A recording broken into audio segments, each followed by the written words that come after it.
after saying 1 this time. Hi everybody, welcome to the game room. I'm LukeTheDM and I'm in the wrong box tonight. Surprise. Welcome everybody.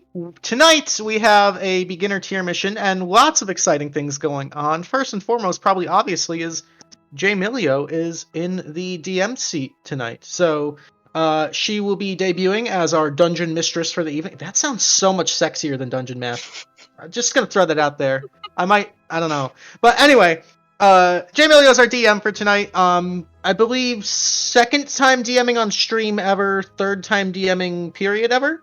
Correct. Okay, so lots of love. This is not easy, lots of nerves and everything, but I took a peek. There's a lot of love put into this. She did an excellent job. It's going to be an awesome night. So thank you guys for being here. Thanks for the love and support there. And thank you, Jmillyo, for volunteering. Second obvious thing is that way? I think it's mirrored. I think it's that way. We have a brand new player tonight. So joining us for the first time ever is MyFlappyBird. Welcome. Flappy, why don't you go ahead and tell us a little about yourself? How'd you find the game room? How long have you been playing D&D?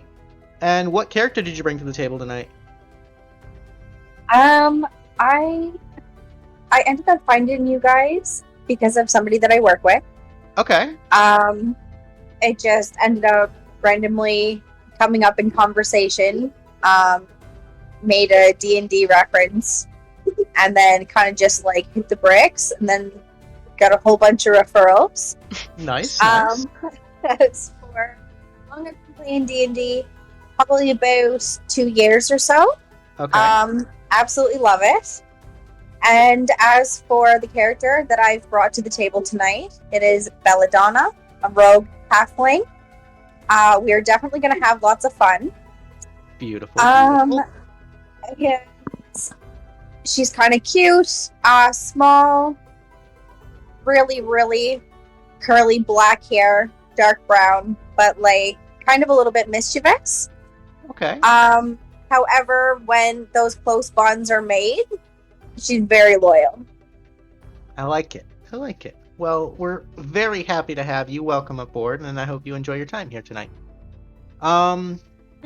Before I hand it over to Jmillyo, we're going to get through a couple quick announcements like we always do in the game room, and then we'll just dive right into it. We've got some fun stuff going on. First and foremost, with Jmillyo DMing for tonight, I kind of want to open up the discussion, open up the table here to invite other people who might be interested in guest DMing for us to definitely make their voices heard.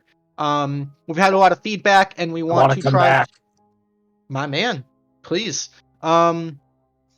We had a lot of feedback. We have a lot of people that are interested, and we want to try to engage with our players in new and exciting ways and kind of mix it up a little bit. And so this is a really good opportunity. We've kind of got like a little bit of a formula that seems to work out for the stream format because it is a little bit different. The time constraints and the tech stuff is a little limiting sometimes, but we're willing to work with you, willing to toss around ideas, teach you some tech tricks and stuff. And yeah, by all means, please reach out to either me or Weewoo in the Discord, and we'll get you set up and get you scheduled. Number 2, relating to D&D, I kind of dropped a little bit of a feeler in the Discord, but there seems to be a fair amount of interest in doing another tea time.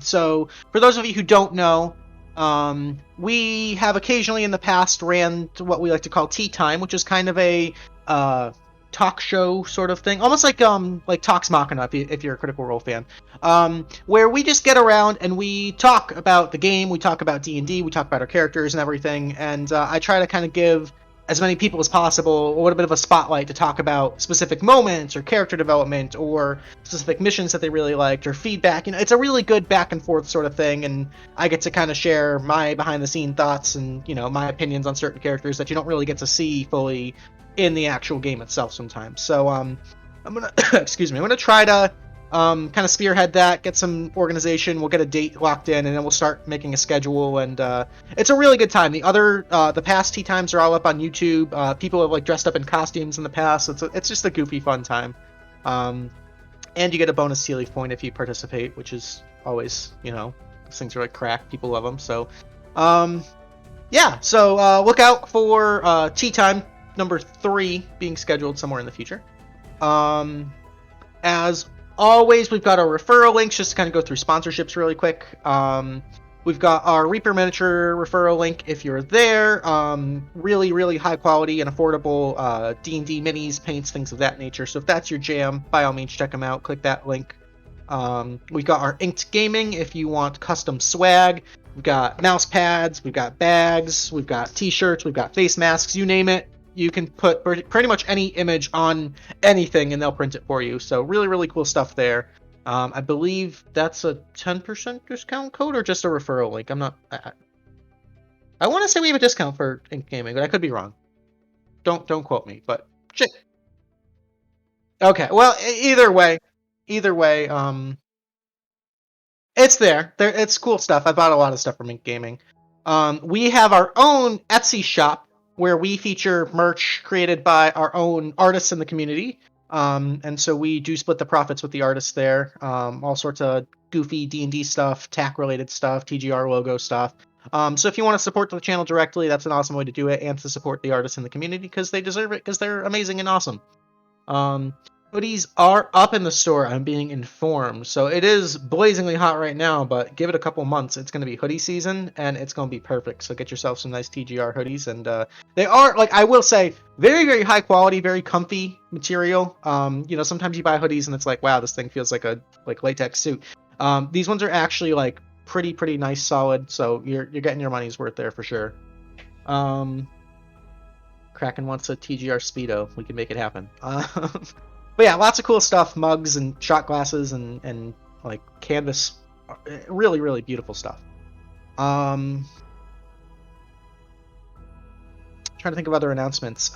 We are still interested in running, like miscellaneous game nights. If you guys find something that you want to play as a group, Jackbox games or marbles or whatever, if, just shoot it out in the Discord. We'll run it.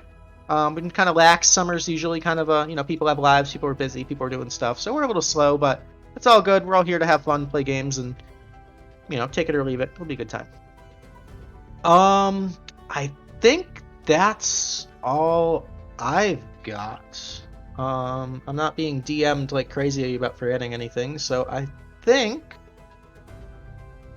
we are okay to get started. How the nerves doing, Jmillyo? Oh, the stomach is a turning. You got this. We just got to get moving. You got this. All right. So without further ado, ladies and gentlemen, Jmillyo will guide us through the rest of the evening. All right. Well, thank you, everybody. Thank you guys for this opportunity. Please be patient with me. But we're here to have a good time, and hopefully this will be a lot of fun. So, our story tonight begins, as they often do, in the beautiful free city of Kadoria, on a lowly peninsula to the north of the Midnight Sea. And there on the main central drag thoroughway of the city, known as Avandra's Alley, right where it turns right into the south onto Melora's Way, in that prime central town square known as Ava's Piazza, sits a beautiful 3-story mansion that now serves as the Tealeaf Adventuring Company Guildhall. You just read that off the t-shirt, didn't you? I absolutely did. Fair enough. So, right now, the city is still under siege from the Daiban Order. So, Callie kind of comes busting in, big bronze dragonborn, coming through the secret tunnels that we've found with a young halfling woman on one side and a large, strapping young gentleman on the other. Hey, Reg, is it, like, I've got kind of, like, an emergency here, and I know, it's not great timing or whatever, but, like, could I take a few people? Like, I need some help. But of course, you wish to commission your fellow guildmates in aiding you. Yes, totally, of course. Absolutely. Yes, we have a nice gentleman here, and she will kind of point out, so this is, what was your, Sebastian? Some type of, like, I don't know, monster creature or whatever. I don't know if you guys know, but I have, like, a little community of shelter animals on the outside of town, trying to, get them raised and, properly fed and treated for anything, and then adopted out into the city. But like something has been attacking them the last couple nights, and we've lost a few. But he thinks that he knows exactly what's causing it. So, and Sebastian, and then he, big, just tall guy, probably like 6'2", 6'3", in like a naval blue and gray jacket. He kind of, sticks out his chest, and he's got a big sword draw. Human guy? Human guy, yeah. Okay. Yep. And yes, I've followed the trail here. My fiance, she's gone missing, and I know exactly where she is. I've seen the creature with my own 2 eyes, and big, strong claws, and eyes that just pierce right through you. And I hate to admit it, but I can't save her alone. I need your help. I can offer 500 gold pieces apiece to all of you that would be willing to assist. But she means a lot to me, and it would mean a lot if you would come help me save her. But of course, Callie, don't worry. We can handle the finer details and the bureaucracy and the paperwork later. Did you have particular candidates in mind for this particular mission? Well, I found a new friend here. She was kind of roaming about the city, and we got to chatting. And everyone, this is Belladonna. I don't know if you want to introduce yourself. This is Reginald. He's the owner of the company here. Hi, Reginald. It's lovely to pleasure. Welcome. Thank you. But basically, kind of like I don't know who's kind of like kicking around. I know a lot of people are kind of helping to board up the place, but Reg, would you be interested? I know you've been out in a few. But of course, it's been a minute. I'd be happy to supervise. All right. I'm not super familiar with some of you guys. I think is it Gordy? Gordy, you interested? Yeah, I just finished up some meat. I'm down to go out. All right. Big guy over here, he's a good fighter. We should bring him too. Pointing over to Ferdinand. Ferdinand, perfect. You want in?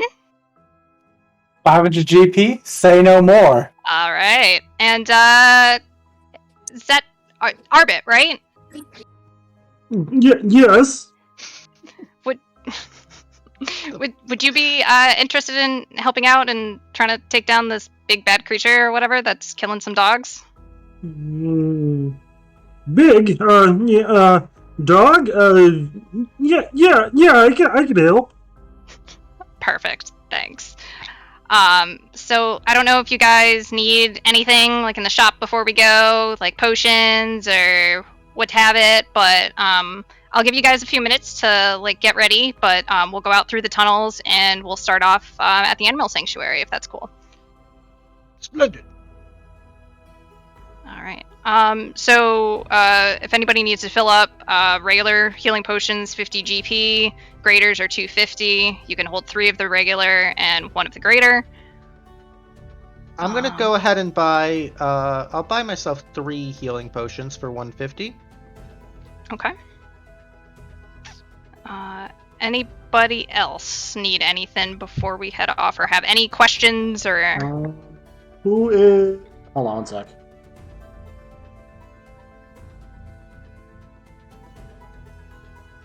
Just gotta take a look at something.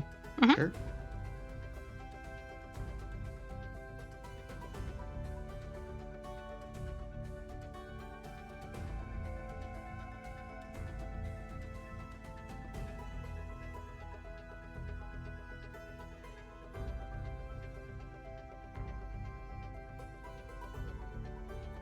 Alright, is anybody interested in Sticky Boom Boom? If not, I'm gonna buy a couple. I forgot about Sticky Boom Boom. By all means, that's all you. You can be the pyro. I was just gonna grab 2 of them. There you go. All right, cool. We don't have the Pokeballs up for sale anymore, do we? Nah, Pokeballs are gone. Oh, okay. Can't catch them all, unfortunately. All right. So everybody ready? Callie will escort you through the tunnels out into the city, and then basically on the very edge of the Howling Wood is this. Actually, it's a pretty decent-sized sanctuary that was created after the siege of Kadoria, where there was a lot of destruction. A lot of people were left homeless. And The first time it was under siege, right? Yes, the first time it was under first siege. time. Correct. Not Yes, the- that's not that's this- a good yeah. distinction. That's a Yeah. good distinction. Yes, when the Fae bitch came, and she put a lot of people that were left homeless to work to be able to kind of build themselves back up, and as well as taking care of some of the animals. But as we go out, we actually see Ciaran is there, and she's leaning over. She's got blood kind of all over her hands and on the front of her dress, and she's tending to a dog right now, and just you can kind of see her hands lightly glow as she's pouring some healing magic, and you can see the dog taking very, very shallow, deep breaths. But Callie kind of rushes over. Is there anything else I can do? And Ciaran's like, no, I think I got it. I think we got it stable at this point. But it's not good. There's a bunch of dogs like this. It's not just this one. And you can just see this like massive wound on this dog. It's probably like a medium-sized dog, kind of just like a Lady and the Tramp looking kind of scraggly mutt. But basically all the way from its like neck to its hindquarters, there are 3 just large scratch marks that just kind of claw itself all the way down. And the poor thing is just in a lot of pain, and Ciaran's doing whatever she can to kind of soothe it at this point. But as you can see, guys, this is like it's a pretty big creature. We kind of have our hands full here. I don't have nearly as good healing magic as Ciaran does, so I'm gonna stay here and try to help out where I can. But Sebastian says that he has like a way to like track this creature or whatever. So and he's pretty good, supposedly, like with a gun himself. Not really my forte, but he's like a naval officer or captain. Sorry. But I think you guys are in decent hands. But anything else that I can try to help you guys out with? Do you mind? I am quite the experienced adventurer. I've heard a lot about these sort of things. Do you mind if I inspect the body of the dog, the wounds, to see if I can? All right. Yes, so I would like to medicine check. I'd like okay, to. go ahead. Yeah, I just want to see if I can kind of just based off of the actual. You said there's like 3 large claws. Have I seen, or does this seem familiar of any kind of creature I might have heard of, or? I'm gonna have you make a nature check actually for that. Nature. Okay, I'm wicked smart. That is a 16. Yeah, so it looks to be bigger than your average wolf. Possibly maybe like bear or if you tiger size. But with the depth of the wounds on the creature, you can see that this is a very, very strong creature. Just with how quick and how deep it got. But definitely bigger than the size of a wolf. Probably like I said, dire wolf, bear type size on it. I relay that information in a Mhm. very, over the top, long-winded, scientific, whatever. Perfect. Anybody else have anything? I gotta kind of get to it. I need to try to save as many of these dogs as I can. Nope. All right. Well, if you're all ready, and he takes out this shining silver mirror and just looks into it, whispers a few words, and all right, good, he's home. There's an abandoned manor deep in the Howling Woods, and this is where this creature stays. I think that's where he's keeping my Beatrice. It's probably about a couple hours walk in. It's still pretty daylight out, so I don't think we'll have too much trouble getting there. Alright, and we will head off into the Howling Woods here. By all means, Sebastian, we'll follow your lead. Alright. And he will escort you all, kind of following. You can kind of see a blood trail trickling out around the edges of the encampment, and he's going to basically take a look at that and kind of start following that deeper into the woods. As you proceed deeper into the woods, although it's daylight out, with the covering of the Howling Woods, it gets almost like a dusk quality to it. The tree canopies are pretty thick in the area. I would like everybody to please make me a perception check. Perception.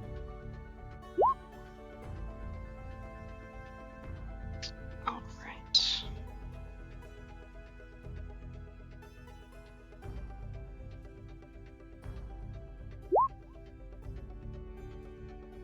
All right.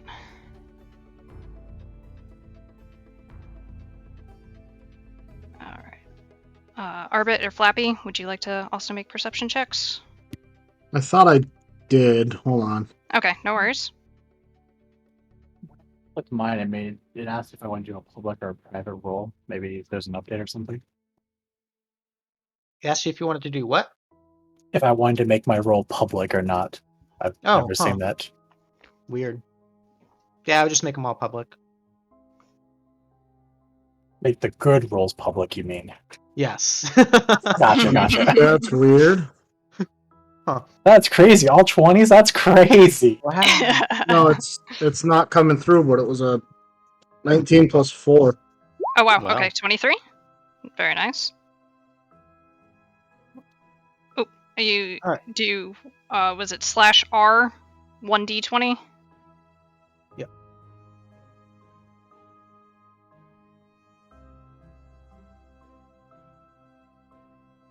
So, Flappy, on your character sheet, if you click open Belladonna's sheet and go over to that character sheet tab, in that long skinny box, you'll see all your skills.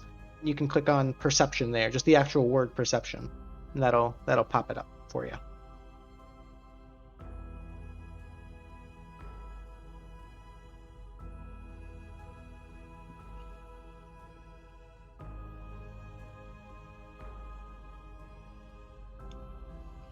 Get it? It's okay. Don't worry, take your time. Yeah.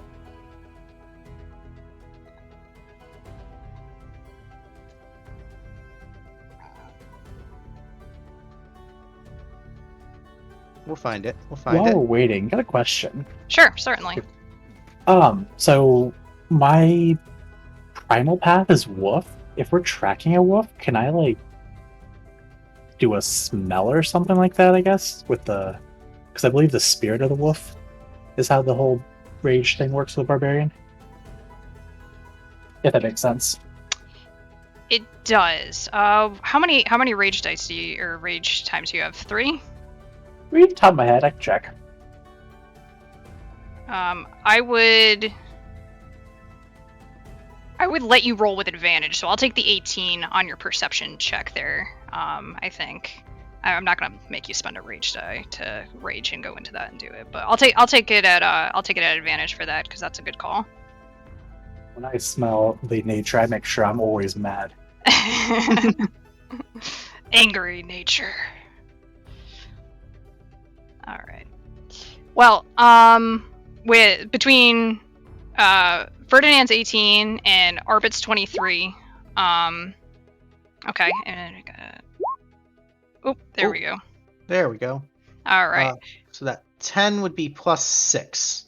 Plus 6, so that's a 16. 16. Okay, Yeah. and with Belladonna's 16, you guys you hear a lot of commotion, but you're able to kind of focus in on Ferdinand. You're smelling. You've got a scent basically, and you've got it kind of, it's wolf mixed with like a little bit of blood associated with it.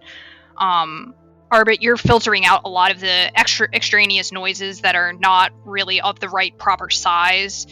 And Belladonna, you're really kind of focusing in on making sure that you keep up with those blood trails.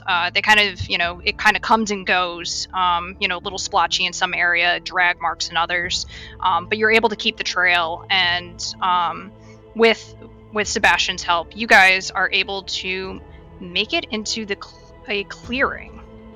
And I'm going to move you guys to the first map.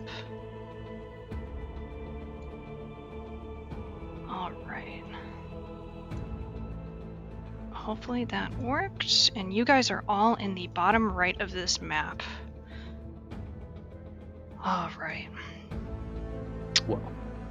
So what you guys are able to see here is in the center, you see a deer that is basically almost that deer is not living. That deer is basically, the head is almost shorn from its body.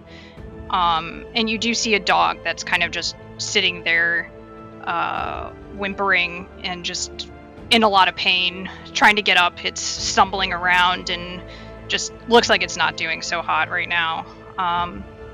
But you guys have the floor. What would you like to do? That's these guys right here? That's those guys in the center there, yes. Just to confirm, Reginald, if you die, I don't get paid, correct? Oh no, I am. Sebastian pipes up. I'm the one doing the payment. As long as I make it through, you guys will be paid accordingly. And I believe Callie said she is going to subsidize some of it herself.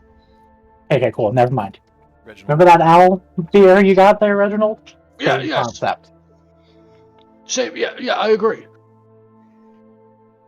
I would like to kind of patrol a little bit of the area here to make sure that there's nothing still lingering, since we do have some obvious dead animals in the center, but to see if there's anything else, maybe in like the surrounding bits that we're not able to see. Sure. I'm gonna have you roll another perception check for me.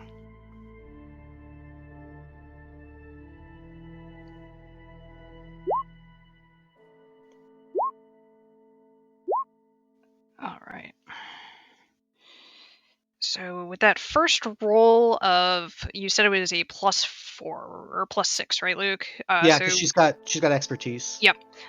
So with that first roll of a 12, you're patrolling the area. You are hearing noises.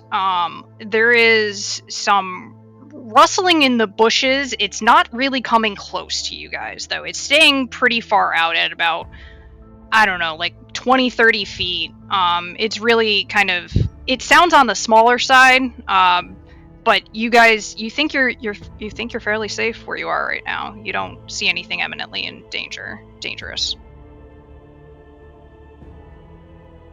Am I able to maybe smell to see like if the blood is super fresh or has it been stagnant for a while? Sure. I'll have you roll me another perception check at advantage.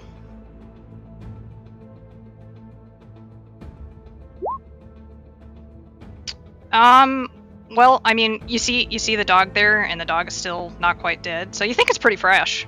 Are we like upwind or something, maybe? Yeah, you're a little upwind, but you can definitely tell that this dog looks to be fairly recently wounded, just kind of based on the way that it's walking, and there's not really flies, nothing's really seemed to have touched the deer yet. It's just kind of, it looks like a relatively fresh kill. Okay, cool. Are we able to see from here like what type of wound the dog and the deer are sustaining, or if they're different? Yeah, so the dog appears to have the same type of injury of long claw marks along the side of its body. The deer's a little different. The deer almost looks like it kind of got opened up at like the neck, to the point where like the neck is just almost completely severed from the body and just is like hanging there barely by a thread. But not really any bite marks or anything that you guys can see. We should take care of the dog, make sure it's okay. Ferdinand, would you just kindly escort me closer? Last time I Since walked into the open, I was attacked by a raptor, but you know, second time's a charm. Nonsense.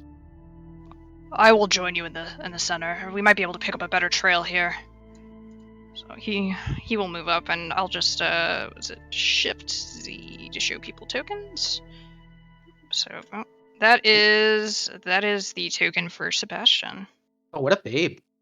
He's a hottie. He's a good looking dude. Okay. All right.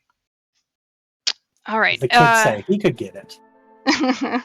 Anybody else want to move in, or are you guys going to stay around the perimeter?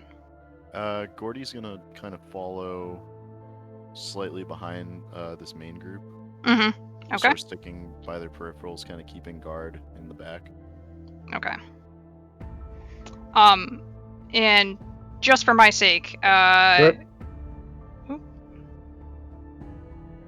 we go. We got her. All right, there we go. We got her back. All right. How cautious are you guys being? Are you being more stealthy? Are you just kind of going in casually? No, we go casually. We're trying to save the dog.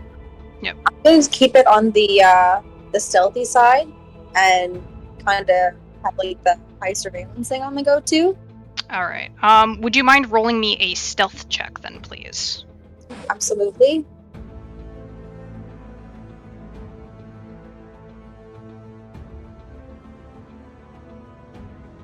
And while she's doing that, Arbit, what are you up to?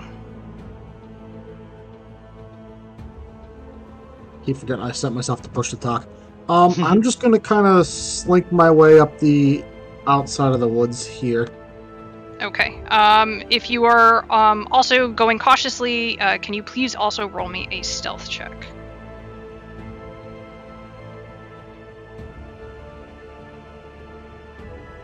And if it doesn't come through, just feel free to just tell me what it is. Stealth check.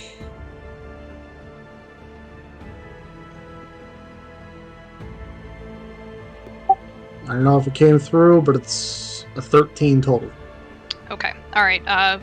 Please go ahead and move your token wherever you want, or if you're going to stay there, that's cool too. All right. So unfortunately, Belladonna, you got a natural 1. But she's a halfling. She is a halfling. That's right. So it is a 16 plus 3, so that is a natural 19. Very good call, Luke. Very good call. So you kind of scurry behind this tree area where it's kind of got some bushes that are really like hanging down low, and you think you're pretty well hidden. Arbit, as you kind of go ahead and move up, you kind of snag yourself on a stick, and it's one of those like just real dry sticks that just makes one of those snapping noises, and you kind of freeze. And I'm gonna need everybody to roll initiative. Dun dun dun.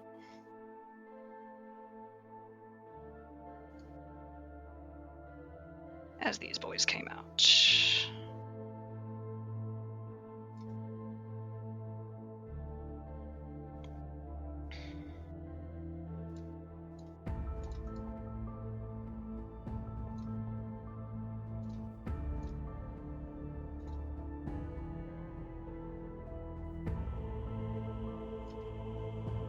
Oh I hate that man, this isn't connected, but Alright. 19 after modify. Alright, 19 after modify. you know what add turns? I thought I just right-clicked on a token, but it doesn't give me that option. Yeah, there should be the add turn button there. I have edit, paste, and undo. Not good. Let me right. just Sure. refresh this real quick.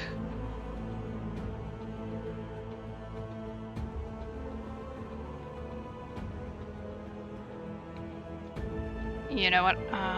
Nope, I am on the token layer. There we go. Add turn. Alright, sorry, Kraken, what'd you say for Arbit? 19. 19. And Belladonna was that didn't stay. 19. And Belladonna is a 6. And I'm just gonna go ahead. And why is that not coming up?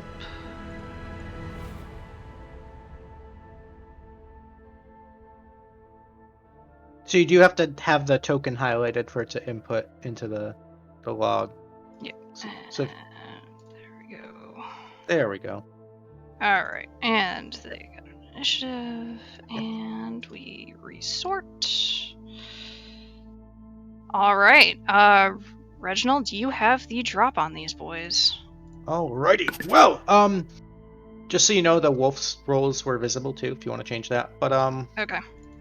but yeah. So as I hear the snap of the branch, I turn over and I look, and Arbit's got a wolf right on him. So I certainly don't want that. And I notice we're kind of surrounded. So good call on Scars. Very bright, observant. So I'm going to pick up the crossbow I've got, and I want to level it and fire it right at that wolf right there about to lunge at Arbit. Okay. Go ahead. So one attack, little pew pew for 22 for 7. All right. That is going to hit and damage this boy pretty good. Woo. And yeah, that's all I've got for now. All right. Sounds good. And next up, we got Gordy. Gordy. Yeah, Gordy's gonna kind of just run up on the wolf that is also crowding Arbit. All right. Pulling out his quarterstaff and give it the old 1-2 with a hit of the quarterstaff and then an unarmed strike. Perfect. So one across the back. All right, and that is actually enough to take that first boy out. I air 5 Arbit with my unarmed strike. What a strong boy. Wow. All right. Do you Bone want and to muscle. try to move up on another guy? That was my whole movement. That was your whole movement. All right. Sounds good. All right. Mr. Arbit.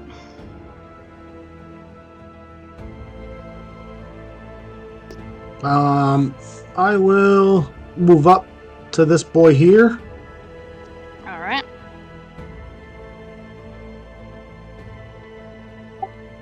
Go whack. All right. Go ahead.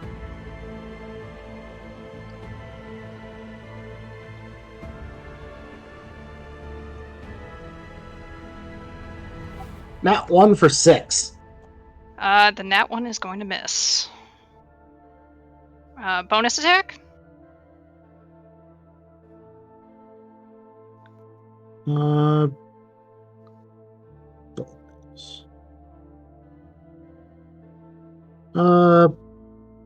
Nah. I don't think I can do a bonus unarmed, can I? Yeah. If you, yep. As long as you attack first. Alright. All right. So that's a 13 to hit. The 13 is going to just hit. Damage, please. It'll be for 7, Okay. but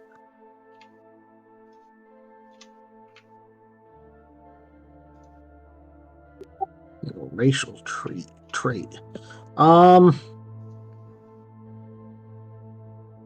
I need a DC 12 con save from the wolf. All right.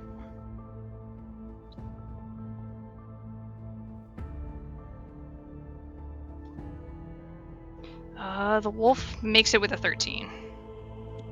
Okay, that's my turn. All right. All right. This wolf did not like that one bit. He is... This one's gonna rush up to you. And it's going to use... with pack tactics, it's going to reach out with one bite attack against Arbit. That is a nat 20 to start off. Oh man. For a total of 24 for 11 piercing damage, and I need a DC 11 strength saving throw. 1 sec. I lost him for a second. No worries.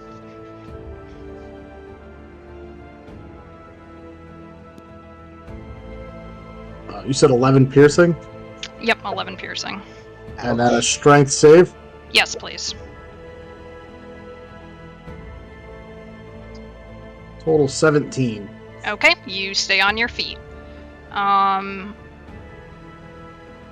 This other wolf that you've already damaged, is going to just... He is going to disengage from you.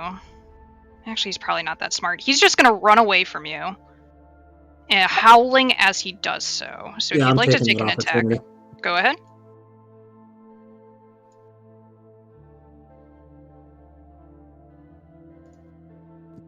Oh, that'll hit him for a 20 to hit. Oh, yep, that definitely hits. For 6, and I need that con save again, please. No con save, he did. Bye, you. Alright. Let's have just kind of one curdling death scream, so to speak. But you have knocked him out. The one down there, Belladonna's pretty well hidden. So we are probably gonna go up here to Gordy and take a chomp at you. Does a 15 hit? 15 meets, so Okay. yeah. So it hits. So that is 7 piercing, and I also need a DC 11 strength save. Don't fail me. All right, nice. You stay up on your feet. You said that was 7 piercing? Yes, 7 piercing. Okay. All right, and then this wolf here is going to take his turn to dash up onto Sebastian, but he dashed, so he won't be able to move. This one here is going to dash on up to this deer and just start kind of chomping down at the deer. He's more concerned with an easy meal than you guys right now. And that is everybody there. So I didn't mess up the initiative. That's fine. We're gonna go to Belladonna next. So Belladonna, you are currently hidden. These wolves do not know you're here.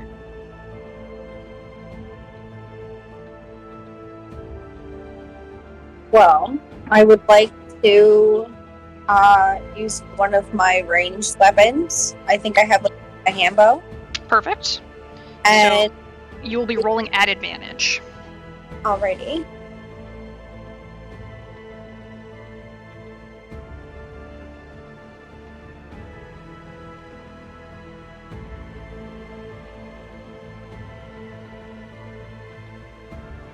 Yeah, so if you've got your character sheet open, right in the middle there's a block with all of your weapon attacks there. So it'll say there's a short bow, a dagger, a short sword. If you just click on that short bow, it should roll for you. There we go. Perfect. All right. My screen's much smaller than I thought that it would be, so things are kind of overlapping in a not so lovely way. Oh, sorry. Unfortunately, 11 is going to miss. You are no longer hidden, though. Would you like to do any movement? I don't think you really have any bonus actions at level 1. Let me see here. Sure.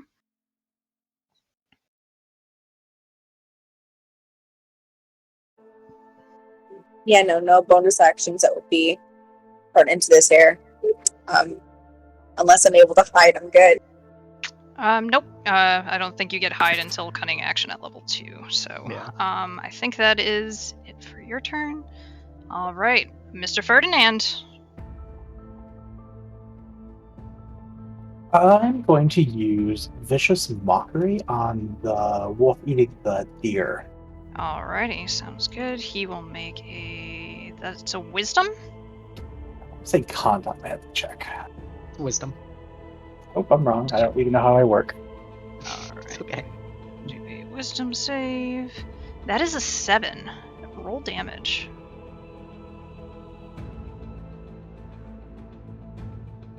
Oh, I never made one. That's awkward. 1 second.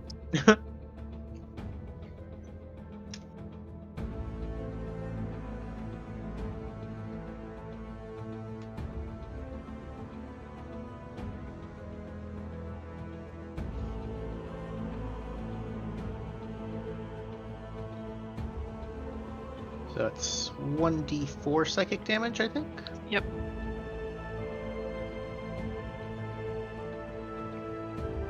Alright, that is 4 points of damage, and he is at disadvantage for the next attack he makes. Just mark that.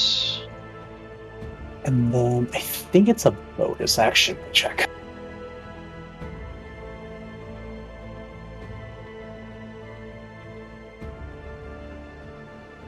It might not be, but I just want to say, come fight a real wolf if you want to.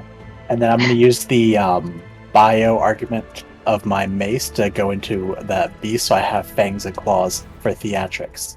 Nice. Oh, that's dope. That's dope. That is dope. Alright, let's get you. That will end my turn. Raged you. Alright. Sounds good. Alright. So on Sebastian's turn, he's just going to look around, little nonplussed, just kind of like, ugh, this is annoying.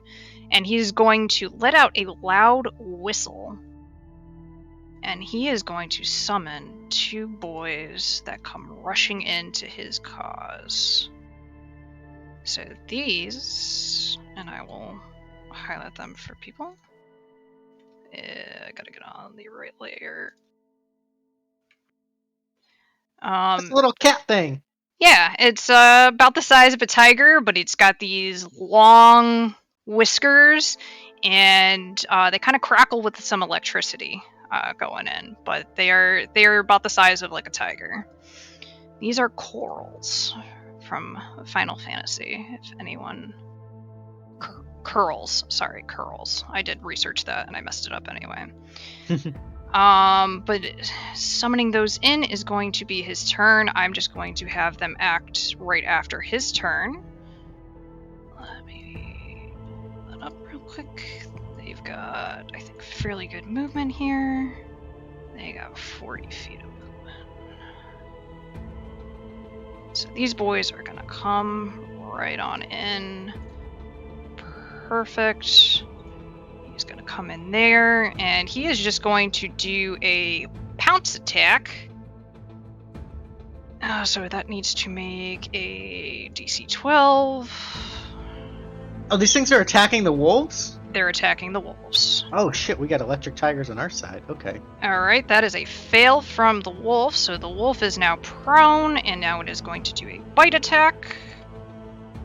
And it is just going to eviscerate this wolf. So this wolf is down. And then this other one is going to move in here. And it is going to look around and survey the one next to Sebastian. And you are going to see the whiskers just really crackle with electricity, and it is going to strike out at this. So you see a crackle of electricity hit this thing for 4 points of damage, and it needs to make a DC 10 con save, which it summarily fails. This wolf just kind of freezes in place. It's not moving. It's upright. It's got its eyes are darting around, but the muscles in its body just seem to completely tense up. This boy is stunned. And that will be their turns. On the 0 initiative, we're going to... Hearing the other wolf's death howl, these bigger wolves come in. And let me roll for them real quick. We now have some dire wolves on the battlefield, folks. And okay. So they appear, but they do not act as of yet. Alright, Reggie, that is your go. Oh, shnikes. Okay. So these guys appear. The big direwolves appeared not in response to Sebastian's whistle, but to the the howl, it seems like? Yes, Okay. the howl. It looks like So- that they are aggressive towards you. Okay, I don't like that. So Reginald's gonna pull out his icy rod of Belladonna, and I will. Giggity. That's what it's called. And I will use a charge of it to fire a bolt of icy goodness down at this guy right here below me. All right. So that's a 21 for 10 piercing and 3 cold damage. Oh, hot damn, that hits. Yeah. That takes a chomp out of this boy. Yeah, buddy. Right. And then as a bonus action, I would like to use my superiority die to use my rally ability, and I want to rally. I'm gonna rally Gordy. He's within 60 feet of me, right? Yep. So Gordy is going to gain 1d6 plus 2. 3 temporary hit points. Totally worth. So that's that. And that's my action and my bonus action. I'm just gonna kind of move a little bit, like here. And that'll be my turn. All right. Sounds good. Gordy, you're up. You got one boy on ya. Small boy. Got a small boy on me and a Big boy big boy licking his down. chops. I'm gonna try to do something more with the small boy. All right. Kind of wave the core staff in front of him to go see the stick. See the stick? Fetch! And just bring it down on him. All right. With a smack of the quarterstaff in one hand, and then All right. an unarmed strike. Yep. That That's first hit gets him low, and that second hit takes him on out. Woo! You see the big boy just snarl at you, and he's not happy. Give All me right, the any stick. movement? Oh, give me the stick. Yeah, that's probably a good idea, huh? I do not Yeah, want you to know. hear that thing. Yeah, after hitting him and hearing the snarl, Gordy's gonna kind of, just kind of recoup with the squad. Sounds good. And that's gonna be the turn. All right, thank you. Orbit. You got one boy still on you. Yes, we're going to whack at him. Walk away.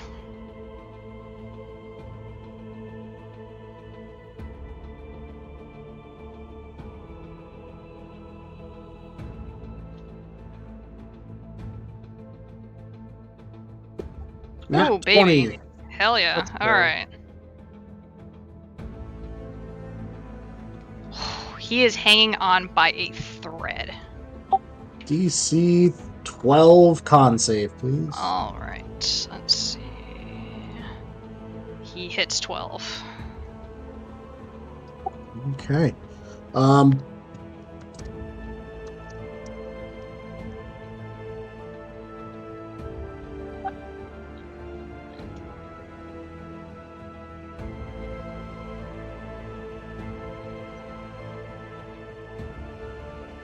Alright, we're gonna do the bonus action unarmed.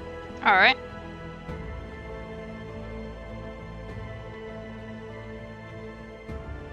And that unfortunately misses with a 9. Okay. That's my turn. All right. All right. On to the Wolfie boys. Okay, that one is stunned. We only got one small one left that's can act this turn. He is in full-on fight or flight, and this one is gonna try to stay and fight. So he's gonna bite out at Arbit. Does a 14 hit? 14 does not hit. All right. He takes one bite and just whiffs, and he lets out a small little whine, and he's looking kind of scared now. All right. We on to Big Boy's turn now. Aw, Let's jeez, Rick. see. Ooh, This wee. one is gonna move and engage, and he is going to take a bite out at Ferdinand. Seeing a big target right in front of him. It's going to be a 24 for 10 piercing, halved to 5 because you're raging. And I need a DC 13 strength save.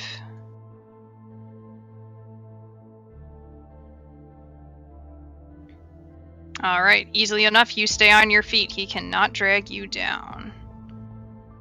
Alright. These boys are gonna gang up here, and they're gonna kind of wait for each other to give them advantage with pack tactics. So on the coral, it's gonna be a 24 for 5 points of damage. Takes a little hit out of this guy. And the other one hits with a 21 for 7. So it takes a little bit of a bite out of them, but these tiger things look pretty hardy, not too bad. Alright. And then this boy here. We are gonna have him also go in on the coral.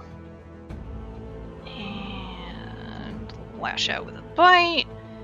That one is going to miss, though, with a natural 1. It just chomps out at the air, kind of gnawing at the whiskers, and misses.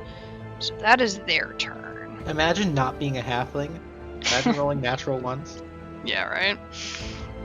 Alright. It is now Sebastian's turn. So, Sebastian is going to take out... He has a revolver. And he is going to shoot out at the big boy next to him. And that would be an advantage. Oh, if it's at advantage, because he has a sharpshooter feat, so he doesn't take disadvantage, that's going to be a crit for 9 points of damage on the big boy. And he is going to take a second shot at him as well. And that's going to do another pretty hefty chunk of 13 points of damage. Let's go. This thing is, it's wearing him down pretty good. This thing is kind of looking around, gauging his options at this point. And that is his turn, and that brings us up to you, Mr. Ferdinand. What you got? I'll whack this bad boy with a warhammer. Alright. Ooh, baby! That just eviscerates this guy. He just basically crushes in this thing's skull right in front of you. Frickin' crits tonight, guys, already. Yeah. Alright. Anything for bonus action or movement? 30, I think I have.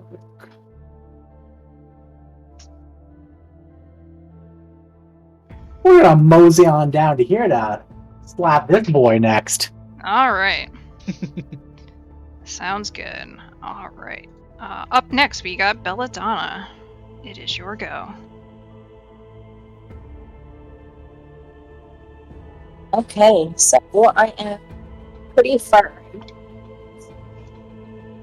You're fairly far, but Beau's got pretty good range if you want to stick with the bow. Okay, so yeah. Let's go. I'm gonna end up moving up. Okay. I think my maximum movement right now is 25 feet. Yep, sounds right. So I'm just going to, move up and then aim for that, the one that's closest to me anyway, for that little fellow. I'm sorry, which one? The one that is closest to me, but that looks like it is about 30 feet away. So you have that one there, and then you have this one over here that's slightly further away, but is still stunned. So the one over here next to Sebastian, that one there would actually be at advantage. You would know that would be at advantage because it can't currently move. Okay, alright. Let's see here. Yeah, the short bow, of course. Yep. Let's see, there we go.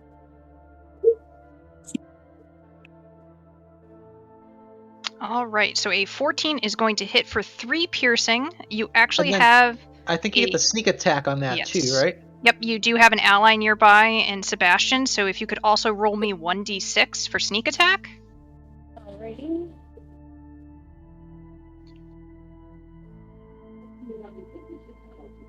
All right. And that is enough to take this boy out. Congrats on your first kill. Nice. Very nice. All right, so that was movement, action, and I don't think you have a bonus action, so if you're good, that'll be turn. Thank you. Nice. All right, and I actually forgot to have the curls go, so I'm going to have them attack these dire wolves real quick. All right. First one is going to hit here, but for minuscule damage. And this one next to Ferdinand is actually going to just miss with a bite attack. So that's them, and back to Reggie. Right. Okay, we're really getting into it now. I am going to follow suit with my short little halfling legs. I'll get right up next to Ferdinand, because he keeps me safe.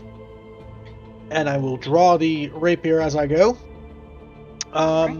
And I am going to make an attack against this guy right there. Alrighty. Let me click on the proper thing. Yes, that's an 11. And 11 is going to miss the big boy. Or does your pack tactics thing there, Ferdinand, does that? Should, I think it's a hostile. I don't know how we determine hostile. Yeah, these guys are hostile. Unfortunately, a 13 barely misses. It's AC 14 on these boys. Then I'm going to action surge, and I will try Alright. again. So I will take another pokey poke. Do it up. That's a 22. Alright, and that is a hefty chunk of damage. That is the first damage this boy's taken. He's still looking pretty good.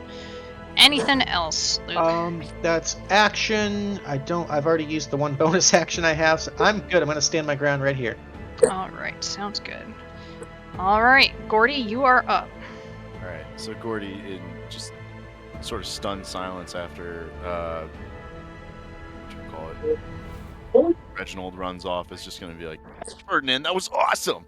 Like, hold the stick up and turn towards this guy up here and go, I'm going to give him the stick. No, I'm not going to give him the stick.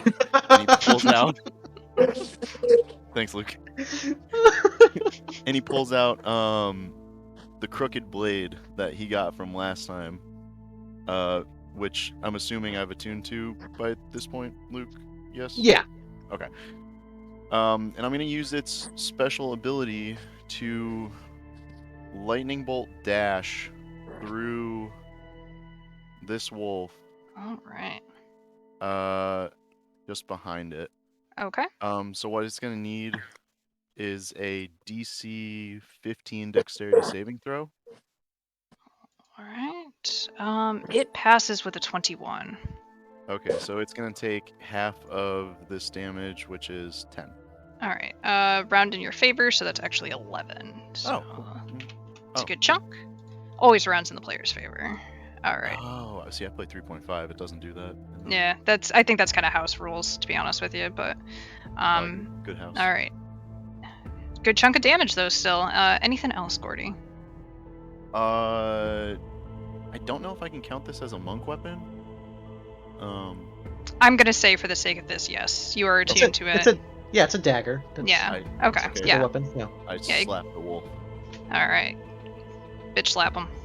Alright, that's another hit for 7 points of damage. Good chunk taken out of this boy. Alright. Alrighty. Is that your turn? Yeah. Alright. Perfect. Alright. Arbit, the wolf is barely hanging on in front of you. Alright, one unarmed strike at him. Alright.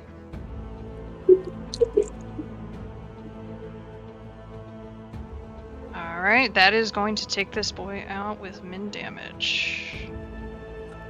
Alright, at that point, let's see. We're gonna go. We're all fighting the dire wolf here, right? Oh, Yep. yeah. Up to him, and I will use a Fury of Blows. Alright. 2 more unarmed strikes.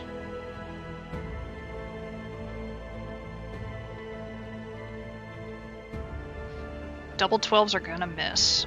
These guys are a little bit tougher than their counterparts. Oh, there we go. And 19 will hit. So 1 damage there.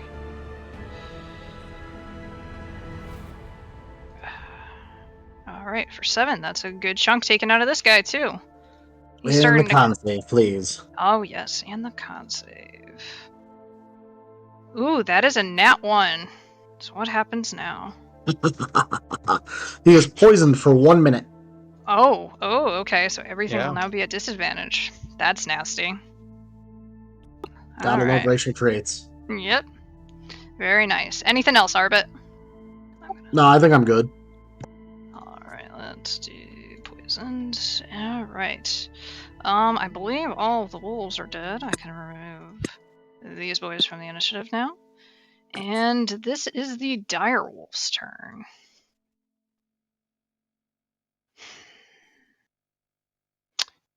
Seeing Gordy take a big chunk out of his friend, this one's gonna move over to engage. Doesn't leave the coral's range there. So we're gonna have 2 bite attacks at advantage against Gordy. Let's see. Say at advantage or disadvantage? At advantage. They have pack tactics. Okay. So the first one is 21 for 10 piercing. And I need a DC 13 save. Alright. Strength save. Perfect. Stay on your feet. And 1 more coming at you. At advantage, that's only a 15? That meets. Okay, that's another 8 points of piercing. Gordy is down. Oof, okay. Oh no. Gordy is down. Alright. And let's get you there. Alright. But that is that boy's turn. This other one, what's it want to do? I think it's looking around. I think it still thinks the best meal here is probably the kitty. So I'm going to have it strike out at disadvantage against the curl. Disadvantage, that's still a 16, so that's going to hit. It needs to make a strength save, which it actually fails. So the kitty is prone.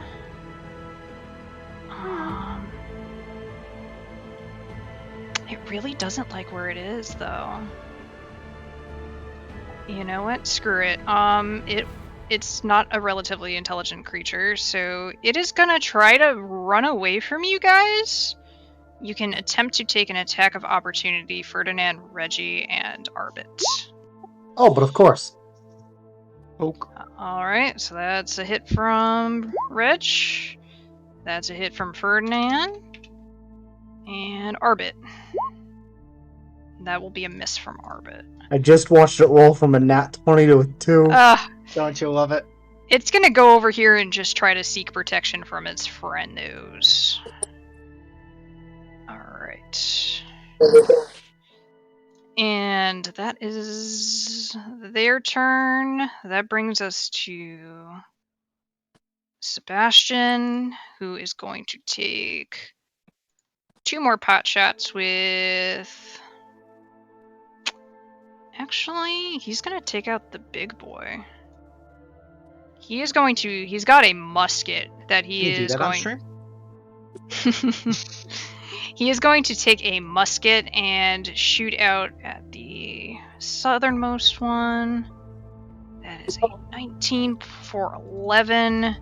This thing is barely holding on, but he has to reload, so that is his turn. Alright, and that brings us back to Ferdinand.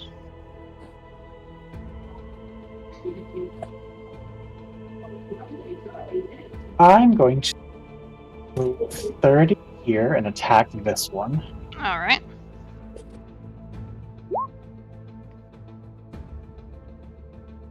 A 14 will meet, and that takes out the poisoned one. Nice. Very nice. And I don't think I can do anything else, unfortunately. Alright, good turn still. Alright. Belladonna, these wolves are kind of starting to run away from you a little bit. Yeah. I'm going to move up. And I'm gonna go with the short bow. Alright, sounds good. Which one are you attacking? There's one that looks significantly more hurt than the other. The one that looks more hurt. Alright, sounds good. That's the southernmost one here. Okay. Just a moment.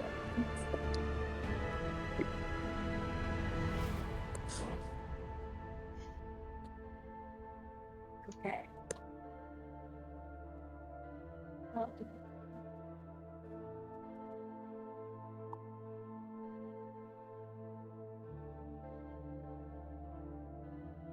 So when I'm clicking on it, it's not coming through right now.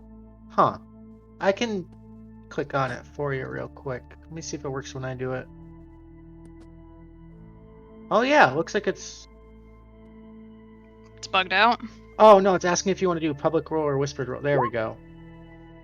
Alright. A 15 Yep, a 15 will hit for 7 points. And even if you roll a 1 on sneak attack, because you do have the curls on your side, that is another kill for Miss Belladonna. Very nice. All right. Anything else on your turn? I think that was your movement and action. Yep. Thank you. Alrighty. At the bottom of the order. I forgot to have the curls go. They will go in a second.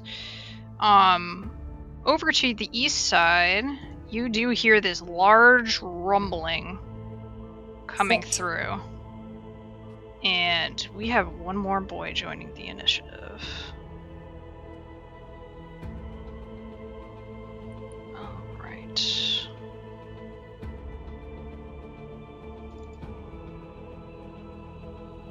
Stop. Alright. And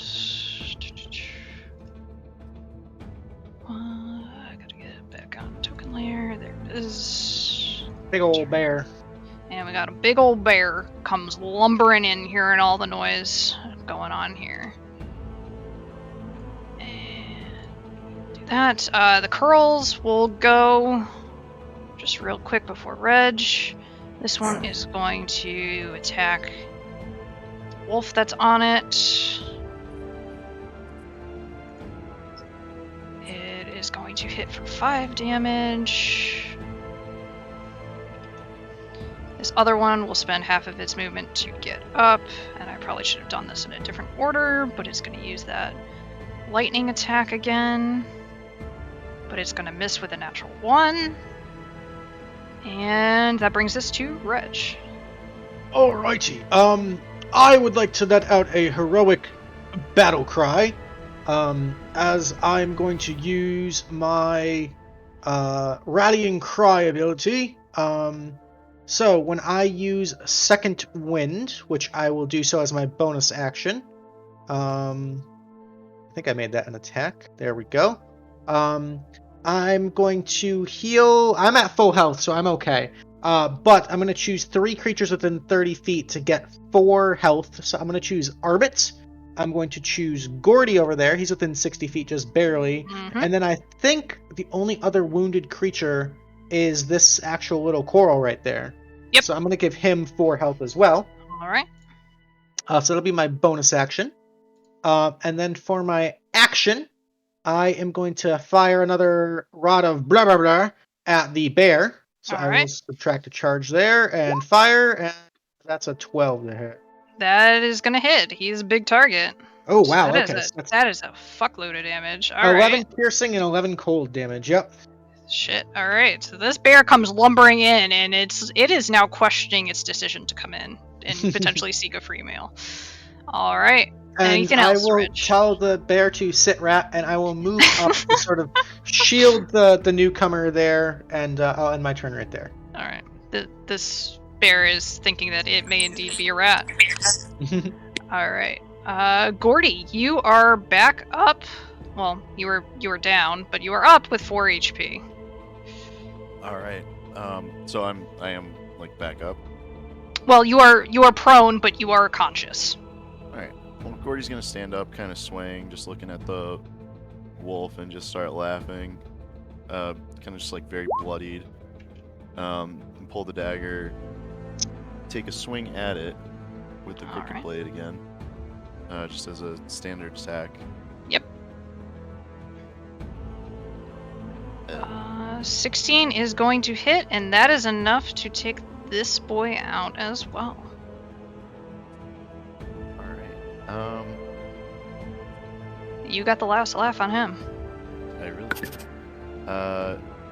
Let's see. Can I, as a bonus action, pop a healing potion as I kind of make my way back towards the rest of the group? So it's half your movement to stand up. Okay. So and it's rounded up if it's I don't know what your movement is, but 35. So okay, so you would have 20 feet of movement. Yeah. I can.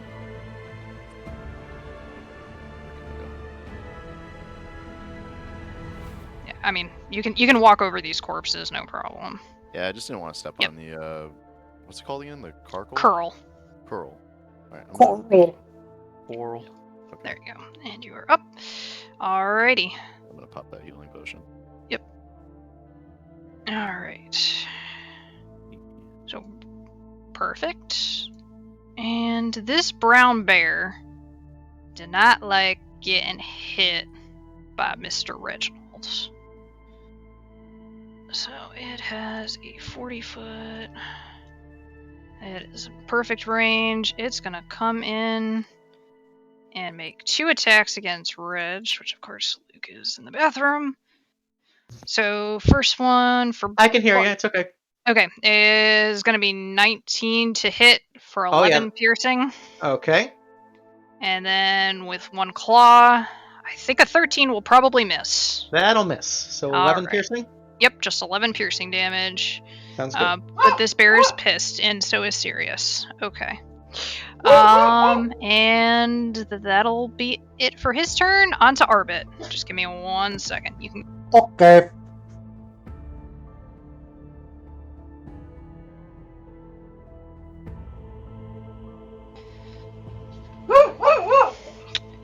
Of course, this dog never barks, and he's barking. What a cute puppy. Alright. What you got, Mr. Arbit Defrog? We're gonna move up and smack this little bastard. Alrighty, smack-a-doo. Smack away.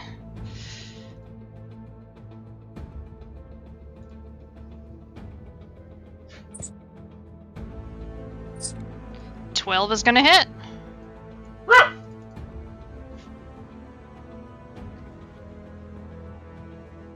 And 4 points and a con save. Is an 18 on the con save. Alright, we're gonna Fury of Blows it. Alrighty. Alright, that's gonna hit. Alright, it is still standing, just barely. 9 will miss. Okay. Alrighty. Good turn, though. It's a good chunk of damage. This thing is barely standing. Alright. On to Sebastian's turn. He is going to be more concerned with the dog. I'm going to have him go up and make a medicine check on the dog to see if he can stabilize this poor boy.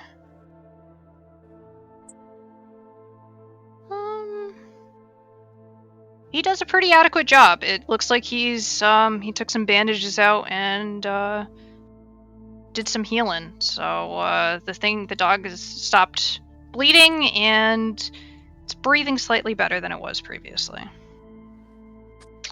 All right. And that brings us on to Belladonna. You got this big bear between right up, well, not quite in your grill, but I will go for the bear. all right.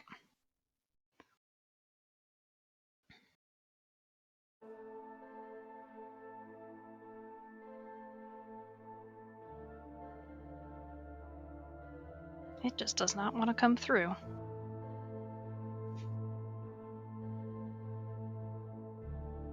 Still not going through? Oh, there it Oh, is. there it is, and that takes this bear out. Nice So- shot.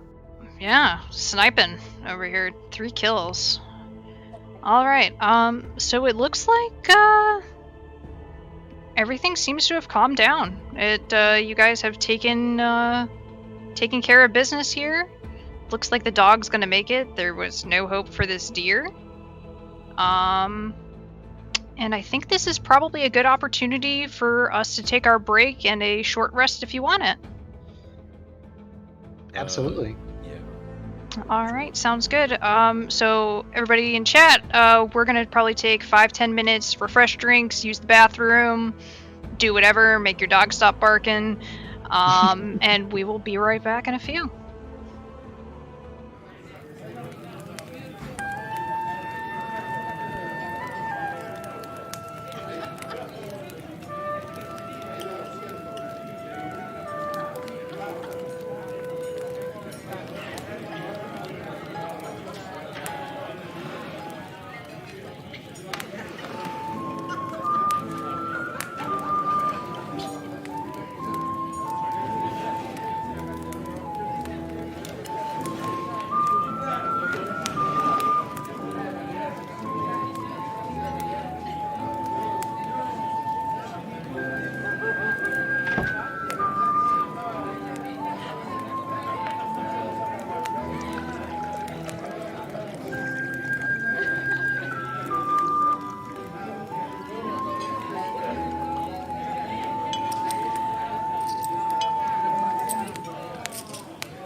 Alrighty, welcome back, everybody. Thanks for hanging in there during our party short rest. They've healed up, used some of their hit die, and so Sebastian will kind of group around. Is everyone all right? We're very close. Doing great. All right. Are these beasts yours? Under your... You didn't mention those. He smiles, and one kind of does the cat thing and like nuzzles up against his leg, and he just arbitrarily has his hand out and it's rubbing up against him. Yes, I Dear kitty. One will come up and just very confusedly, like, have one of its whiskers just gently brush Arbit with like a little bit of electricity coursing through it, and I assume you have relatively moist skin. Yep. So it's kind of like a little bit of like a static shock, like, oh. But yes, I'd make you roll con save, but I'm not going to be an a-hole. I caught some of these back in the Ebonward Isles, I'm a captain, and I specialize in taking out pirate ships. These boys were being smuggled on a pirate ship, and I liberated them, so to speak. They don't seem to want to leave me alone, actually. But I digress. I think time is of the essence. I don't know if this creature will keep Beatrice alive much longer. Shall we carry on? By all means, of course, lead the way. We're right behind you. Alrighty. So he will take out the mirror one more time, whisper a few words into it, kind of hold it out and kind of look around, and alright, it looks like he's still home, so we should be able to meet up with him there. And we will move you guys to the second map here. Second map height? Whoa. Alright, so I will say this map is a little funky. This is fancy. The grid isn't perfectly aligned, so you guys will probably have to measure. And just for the sake of this, because I can't for the life of me figure out where the door is to this room over to the left, we're just going to pretend that this whole space here, that's just like an entranceway door to go into like the dining area. Alright. Cool. But as you guys approach through the Howling Woods, you know, the deeper you go in, the darker it gets, and That's too sad.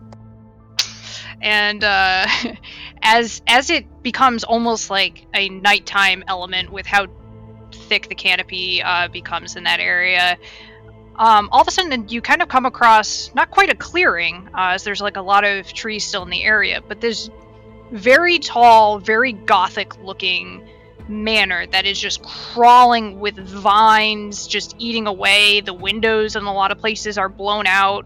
It just is not very well kept at all. But it seems like there are like candles burning and torches burning. So it does seem like it is occupied. But as you approach the door, Sebastian will look at all of you. Whatever you do, I would like you all to keep my Beatrice safe, but the beast is mine. Is that understood? The monster, the giant claws and scary. Yes, he needs to pay for what he did. He took what wasn't his. Hit the beast, not the Beatrice. Exactly. Keep the All right. Beatrice safe. Got it. Of course. Alright. So he will stride right up, and he's just gonna fucking kick the door down. He don't give a fuck about being stealthy or quiet. And he basically, as he goes in, he yells out, "I'm here for Beatrice. She will return to me so we can be wed and live happily ever after." And you hear kind of like clanking of dishes coming off from the left-hand side. But you do not hear a reply as of yet. The floor is yours to take. So we heard the dishes coming from like this direction. Yep, you heard dishes basically coming from inside this room off to your left. Like I said, the door's gonna kind of be. I'll prepare to breach the door. Crossbow locked and loaded. Okay. For what it's worth, I think this is the entrance. I know you said you were talking about it. Okay. Oh yeah, that looks All right, that does look like an entranceway. We can use that. All right, it'll be a kind of a single file entranceway. That works. All right. Anybody else doing anything at this point? I'll look over to Ferdinand. Look at the door. Look at Ferdinand. Look at the door. I'm gonna break off to the right because it's me. Fair. I'm gonna kick open the door then. All right. You may go ahead and breach the door. It does not resist you at all. It kind of sadly creaks open. Seems like it's not super well used.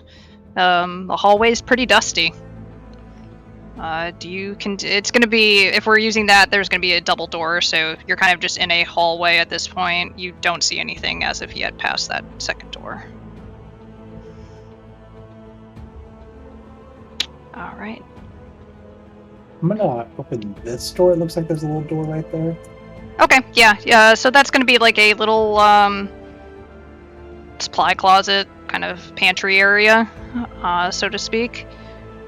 But nothing really of note besides some barrels, probably a sack of flour type of thing. Is that a door that I'm on now or no? That door you can certainly try to open it.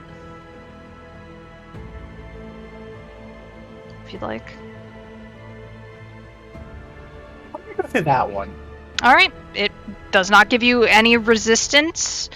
And what you see before you is a poor-looking peasant woman, relatively striking beauty, at the end of the table with, long black hair, kind of tied up with a kerchief, and kind of this creature, which, if anybody saw the, promo, very wolfen body. The head isn't quite as it is pictured. It's more of a boar tusks, long squared off snout, relatively shaggy hair. Not just like as a mane, but just hair kind of just growing out and curling and just kind of crazy looking. Not very well kept at all. And he kind of just turns and looks at you. What are you doing here? Step bro. Well, I was hired to protect Bee, kill Beast for Guy and Green Shepherd. What have I done to you?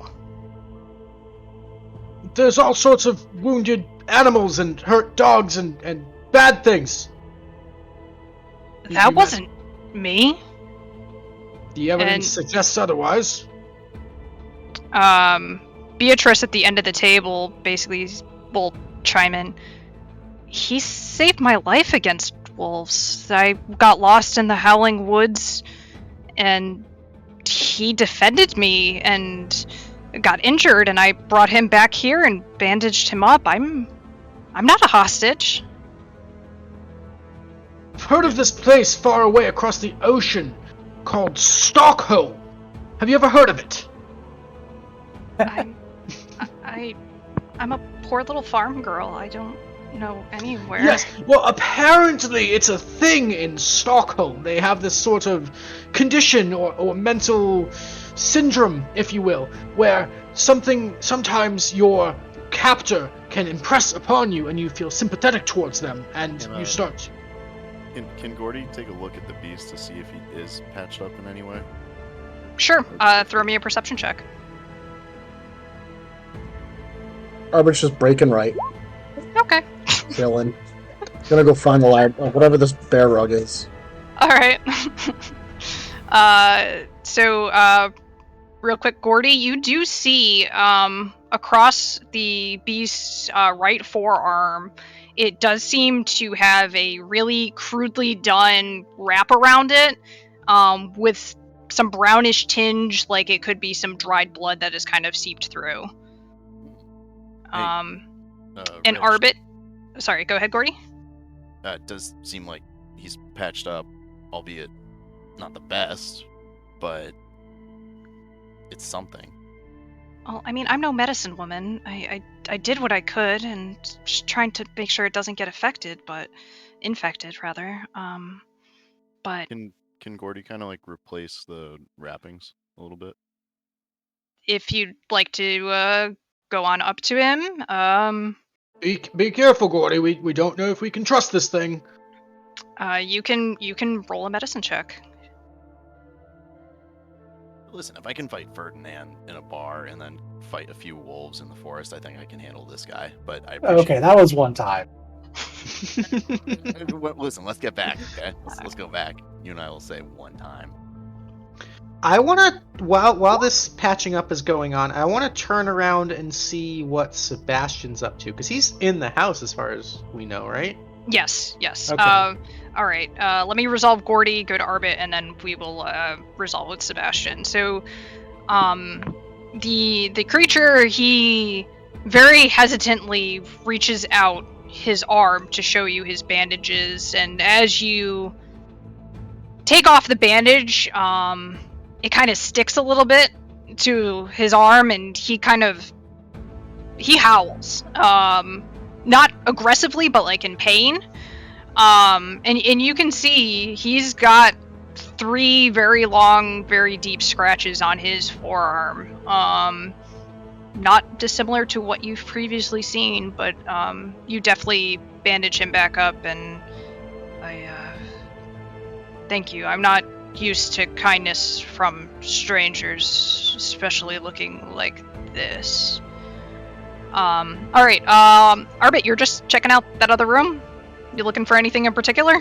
Hold on, let me get the big map open. Sure. I'm just gonna kind of do a quick scan of the room. I don't know what's on the table there or anything like that. So on that table there, are a couple of well-worn, dusty books. Looks like they've been well used and well read. There is like a candle. It's not lit, but on the table, seems half burnt down, like people have been sitting there and reading for a while. There's kind of a comfortable chair in the corner, and then a very, very large bearskin rug. Definitely looks like this is an authentic rug that was a bear at some point. That's pretty much it in this room. It's just kind of like it looks like a small study. All right. Is the room above me a library? Yes, the room above you directly is a library. I would want to go in there just to, Sure. Any taking a look particular? around. Lots of books, obviously. Lots of very ornately covered books, with like gold leafing to them. Lots of different languages. You've got some that are in common, but there's a lot that's in Elvish and Sylvan, and a couple in some very interesting languages that don't really make much sense to you. But all different topics, some fiction, some nonfiction, just kind of a wide array going on in there. All right, I'll let you turn the attention around. I'm gonna keep investigating. All right. So Sebastian is kind of poking around in the center room here, but after he hears the beast howl from Gordy changing his bandages, he's going to insert himself in the room. I thought I told you all to get Beatrice out of here and get her safe. This beast is not to be trusted. Actually, quite to the contrary. He's quite friendly. It appears there's some sort of mix-up, a bit of a miscommunication, if you will. This beast actually has similar wounds to the ones that we saw on the dogs. And actually, Beatrice here was kind enough to stitch him up. And so that, he's returning the favor of hospitality, you see. So clearly she's in no danger at all. She actually claims she's here on her own accord. She's willfully here. She's not a prisoner. You think a woman would be here taking care of a creature like that? There's clearly magic at play here. And he let out a shrill, sharp whistle, which you guys have heard before. And 2 of his guys show up. Now, if you don't mind, I am here to take care of business. And we will roll initiative. Aw, shit. Jmillyo, can you click on the little initiative? Oh, it's already open. Never mind, I'm stupid. Okay. Okay. I was gonna say, I thought I have it open. It's open. My bad. Alright.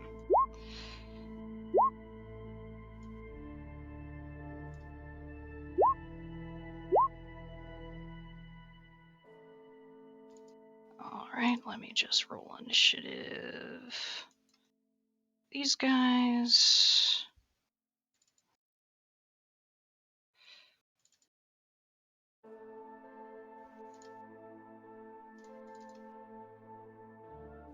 Alright, and I've just got one more. And Arbit, you definitely would have heard the whistle. Sounds good. Alright. Alrighty, and getting the drop on it, we've got Sebastian at the top of the order. Alrighty.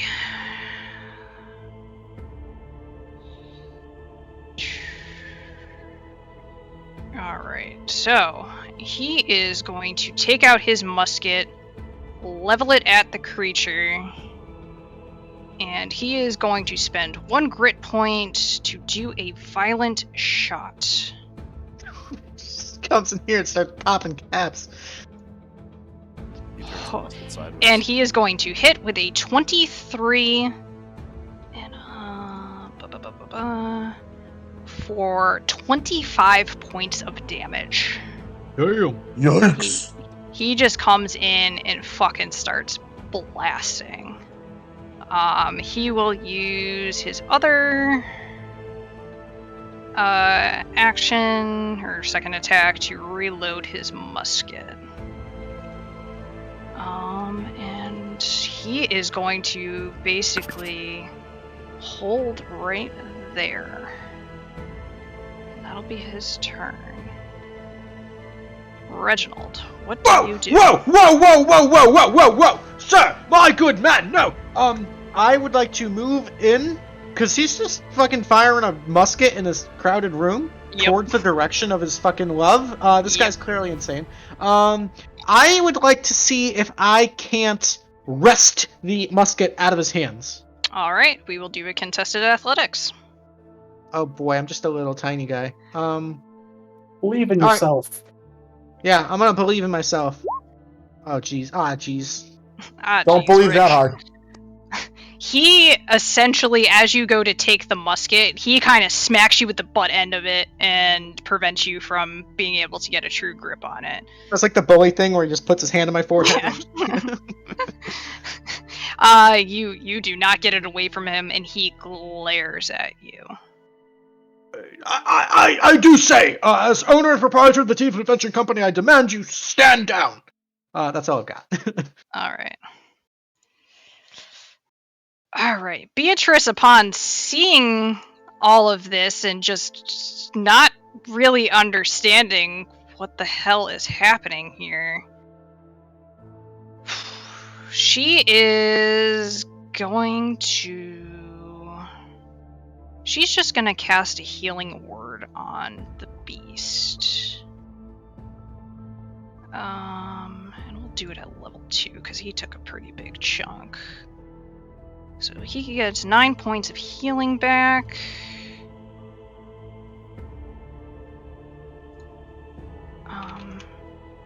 And then she's just gonna kind of scoot around back here and just, I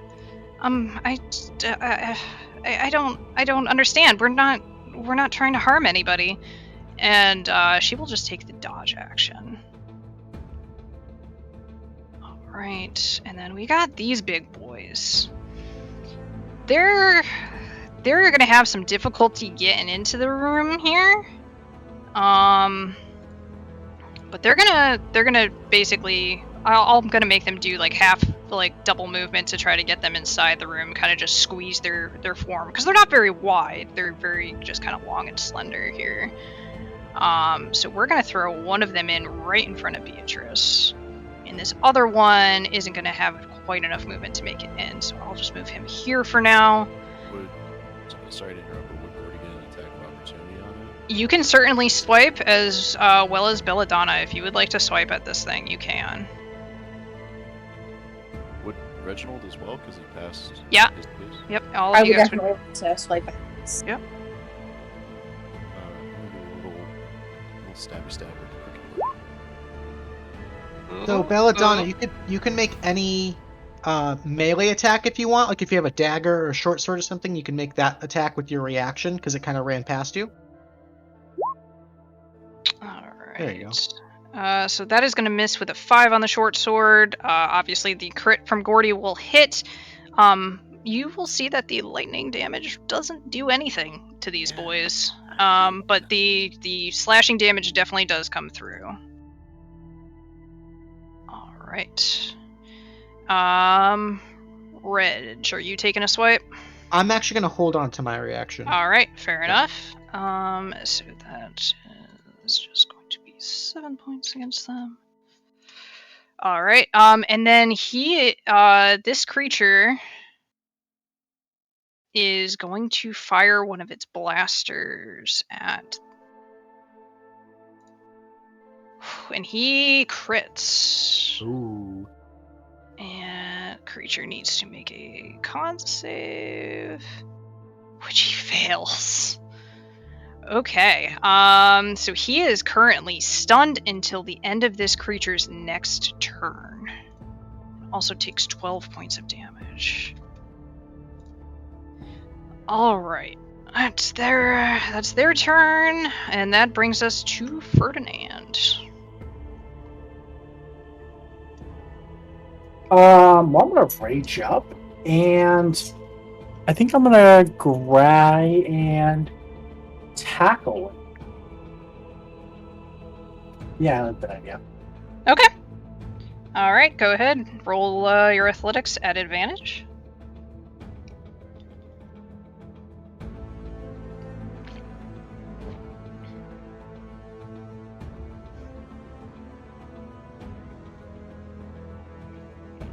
Big old 21.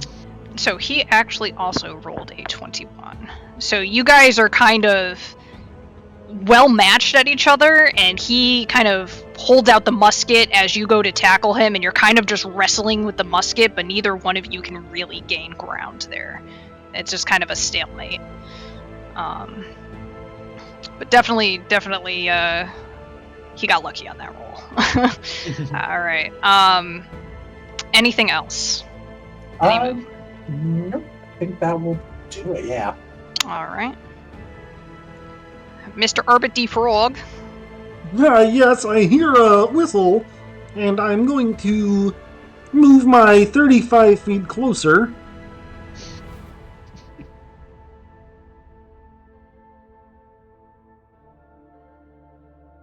Then I'm going to use a key point for Step of the Wind to dash as a bonus action. All right.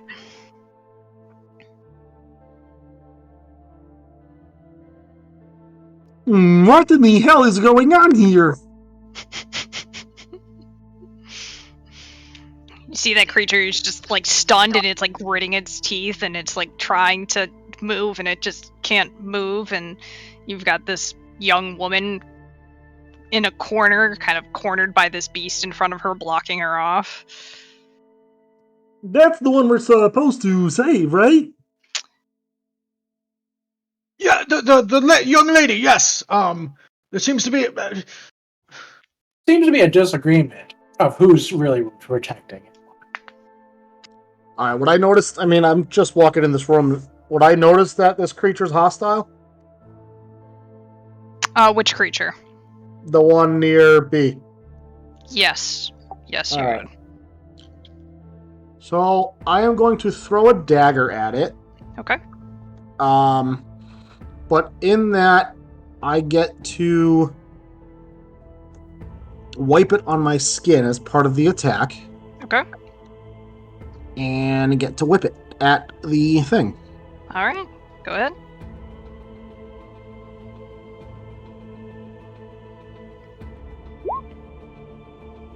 All right. A 13 connects.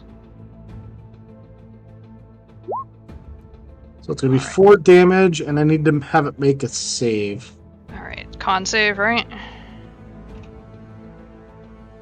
Yeah, DC 12 con. All right. It did get a natural 20 on the con save there. All right, no worries. All right. And that's my turn. else? All right. Belladonna, you've got this creature kind of bearing down outside the door, and you've got a lot of commotion going on in front of you. I think on this particular turn, seeing that like my teammates basically have the commotion under control in the room, I'm going to do my best to keep this little beastie under control out here. All right. So I am going to hit it with short. So a little bit of a wiener, and I don't want to. Oh boy, that's a crit. Let's go, crit. All right. There is none of your allies nearby, so there is no sneak attack, but that is a solid blow there. Oh, right. Any other movement? I would actually like to. Wait, is that one dead now? It is not dead. It is still up. That is the first damage it's taken. Okay. All right. So can I do a bonus attack? It has to be a light weapon, right? So I don't think a crossbow is considered a light weapon. Yeah, the short bow's not, unfortunately. So do you could have I a run dagger? Yeah, I have a dagger and a short sword. Can I? Okay. Do that? You could definitely use the dagger. I think the dagger is a light weapon. I don't believe the short sword is. So you can definitely go up and do a bonus action swipe against it. Alright, so that's actually... You don't get proficiency on a bonus action attack, but that is a 13, which still hits for another 5 points of piercing. Nice. So very nice. Alright, I'm actually just gonna move you back just slightly since you can't be in the same space as the creature, but that'll work. Alright, good turn. Let's go. Alright. Gordy, you are up. This beast is paralyzed in front of you. So Gordy's a little overwhelmed. He's watching Ferdinand and Reginald struggle with the gun off to his left. He has the unconscious beast there. And he sees Beatrice in the corner being approached by this electric tiger cat thing. Mm-hmm. And goes, well, I was told to protect her. I'm gonna do that. So he's gonna jump up on the table and attempt to jump on top of the beast and grapple it with his quarterstaff. Alright. Go ahead and you're a monk, so I'll let you do athletics or acrobatics. Acrobatics then. Of course he looks like he's a little stumbly because He's stunned. He cannot resist you at all. You have him grappled. Oh, nice. During the grapple, can I, as a bonus action, do a flurry of blows and just kind of knock on the side of his head? Yeah, I'll say that was a hostile action. I mean, I think technically it's supposed to be an attack, but you can flurry blows him. Okay. I mean, flurry of blows is a bonus action? Yeah. Yeah. Okay. Yeah. Is this on the cat thing or on the beast?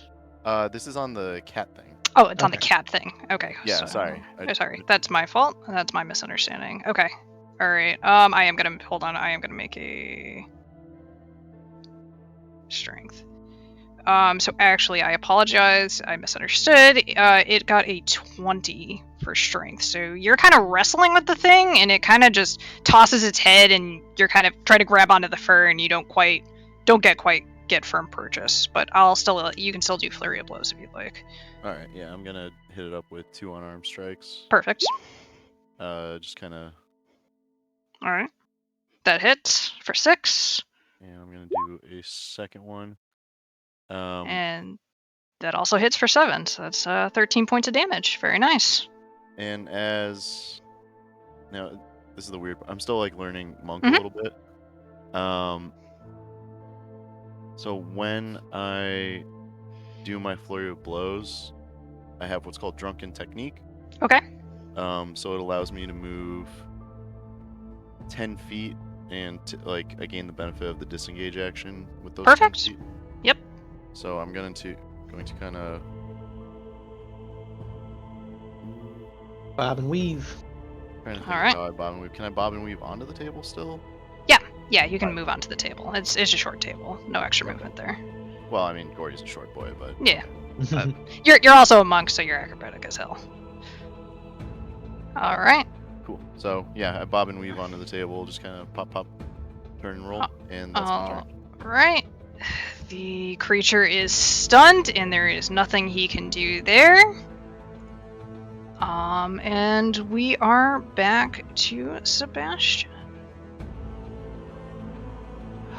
You don't understand. This creature should not be alive. And he is going to take out his revolver, and he's going to do his first shot at the beast at advantage. It's a 25 for 9 piercing. Damn. And he is going to use one more grit point to make the beast to do dazing shot. Let's see. Beast passes, so that doesn't take effect. And the second shot, he's gonna look at you, Ferdinand, and just be like, I told you not to get in the way. And he will take his second shot at you for a 24 to hit. Would hit. For 7 damage, piercing damage, that's going to be reduced to 3. So a little pot shot. He is then going to action surge. No! And take 2 more shots. 1 more at Ferdinand and 1 at Reggie. So the first one at Ferdinand is a natural 1, so that is going to miss. And at Reggie, that is a 16. A 16 misses, but I would like to use my shield of deflecting danger to try to ricochet that bullet. All right. Oh no, it says when I'm hit by a ranged weapon attack. So could I willfully let the shot hit me and then deflect it? Okay. Yeah, sure. So I want to deflect it towards the cat attacking All right. her. All right. So then the damage is reduced to... Well, I guess I have to roll to reduce the damage. Yep. So 1d10 plus 3. So he does have to roll a damage roll, I suppose. Okay. It was 6 piercing. Okay, so I reduce it to 0. I'm going to deflect it back to a target as part of the same reaction. I'm going to make the attack with the... Make this attack with proficiency. So then I'm going to roll and shoot. I'll just basically roll a crossbow attack against the cat. Alright. Which will be a double crits. Let's go! Wow. Okay. So then it would just do the revolver's damage crit, basically. Okay, so it would double that, so that would be 12 points of damage. Wow. Okay. Okay. Fuck yeah. Cool. He just looks Good at job, you boss. like. All right, and that is his turn, and that brings us to Reginald. Okay. I would like to first of all, okay, I'm gonna do some goofy shit. Bonus action, I would like to rally and give I'll give Belle some temporary hit points. Beatrice? Sorry, Beatrice, yeah, you know what I mean. So Beatrice is going to get 8 temp HP. Okay. So that's my rally bonus action. And then as my action, I want to take a rapier shot, and I kind of want to non-lethally go for maybe a leg poke. Okay. On Sebastian here. Mm-hmm. That's an 18 for 9. All right, that definitely hits. Okay. And then I want to do something funky here. All right. So as I poke him in the leg, I want to use my action because I'm a little halfling, little slippery boogle. I want to get behind him here. Okay. And then I'm going to action surge, and I would like to use the hinder action. So basically what I want to do is I want to cow tip him. I want to crouch down behind him with my little halfling thing, and I want to give him disadvantage on his athletics check should Ferdinand try to tackle him again. So basically Alright. kind of like, be behind him so he falls over easier. All right. Yeah, I definitely. All right, let's do Okay. it. So that'll be my action surge action there. All right. Yeah, that's what I've got. Okay. All right. We are back on to Beatrice. And where did your character sheet go, lady? All right. Okay, what does she have? What can we do here with her? She is going to expend one use of Bardic Inspiration and give it to the creature. So he will have a D8 the next time he needs to make a saving throw or attack.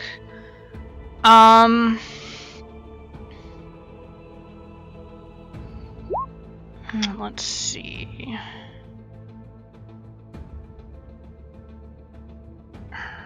She is going to try to use a hold person against Sebastian. So that is... let's see. Wisdom save for him. And he aces it. So that does not go through. And basically as she does that, she's just like, please stop. I don't want anyone to get hurt here. And she kind of is just gonna keep cowering in the corner. She's afraid to move away from this cat thing. Alright. Cat thing's turn. Curls. Alright.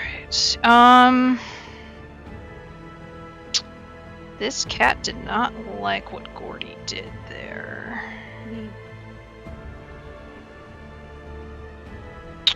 It's going to reach out and make one bite and one claw attack against you. So first bite is a 22 to hit for 9. That hits. Alright, and a claw is going to miss with a 10. So he takes a little bit of a chomp out of you, and it's just kind of hissing and snarling at you, with its tendrils crackling. This other one did not like Belladonna attacking, so it is going to do the same thing. So bite attack is a 19 to hit for 9 points of damage. Are you still up? That was a good damage roll. Yeah, that was a little spicy. Okay, you're still up? Oh yeah, I'm here. I keep forgetting that I have to push the button in order to talk, so I'm just sitting here talking looking like an idiot. Oh no, you're alright. It's gonna take one claw swipe at you too then, and it's gonna miss with a 6. So it takes a pretty sizable chunk out of you, but you're hanging tough there and not letting it through. So that's their turn. The creature is no longer stunned since it's the end of their turn. And Ferdinand, you are up. We're gonna go for that spear tackle. Alright. Nobody shoots me and makes me draw my own blood. Alright, so he's gonna be an athletics at disadvantage. That's a natty one. As long as you don't roll double nats. Alright, you have got him fully grappled, so he cannot move.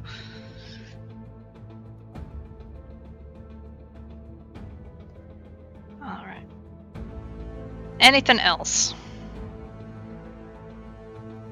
With Tavern Brawler, I know it's like grappled. Can I like try hitting him to the ground, I guess? So you have the Tavern Brawler Yeah. feat? What does that exactly say? Hold on. I'm just not. If I remember how to do it, I'm sorry. No, it's okay. You can. So it's actually when you hit a creature with an unarmed strike or improvised weapon on your turn, you can use your bonus action to grapple. So I'm gonna say not on this turn, but on the next turn you can definitely try to pin him. Alright. Anything else? And then I'm gonna give Bardic Inspiration to Gordy for my bonus. All action. right. That should do it. We will give Gordy a nice... You know what, we'll give you a green. Yeah. Alright. Mr. Defrog. I'm going to uppercut the Sebastian who is grappled. Alright. Go ahead. It's really dumb, but grapple does not impose advantage. Alright, that is gonna miss. He kind of just nimbly moves his head as you go to swipe at him. Alright, we'll do the unarmed strike bonus action. Alright.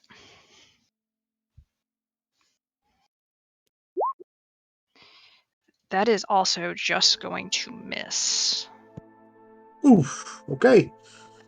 You kind of hit the studded leather and it just kind of bounces right off of it. Alright. Any other movement? Nah. Alright. Alright, Belladonna, you are going toe-to-toe with the curl. What do you do? I'm gonna go at him with the short sword. Alright. Swipe away. That's another good hit. That's another chunk taken out of this boy. Still looking pretty strong, though.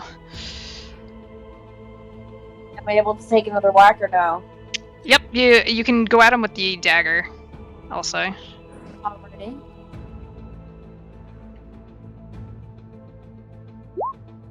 Alright, the dagger is just gonna he uses his tendrils to kind of knock your wrist, so the dagger does not find purchase there. Alright, anything else? The ability to run away. If you run, he may swipe out at you with an attack. An opportunity. That's a very fair point. It's a risk-reward situation. Right? I'm trying to think here. If I'm able... In this situation, I don't even think there's any healing abilities that I have to me right now. Probably not, yeah. Yeah. Yeah. You'll make some money on this mission to buy healing potions for next time. Yeah. I definitely hope I survive. Yeah. Yep, just right here until today. Alright. Gordy, Yes, you are inspired. I am inspired. I am inspired to take my quarterstaff in both hands and bring it down on this coral. Alright. And I believe I get an unarmed strike as a bonus action with that, but I'm not sure. Yep, so the 12 is going to miss, but you can take your bonus action unarmed strike. Wait, aren't I? Doesn't inspiration? What does inspiration do? Oh, so actually you can expend your inspiration die to add a d6 to that 12 if you'd like. It did just miss, so. Oh, I got it. I may as well. Yeah, smoke him if you got him. Yeah, I mean, if you roll a 1, you hit. So, all right. So that hits for 4 points of damage. Yep, He's and, starting to look not so great.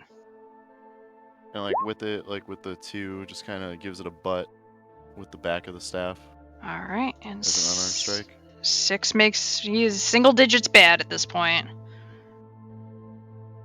Right. All right. Anything else?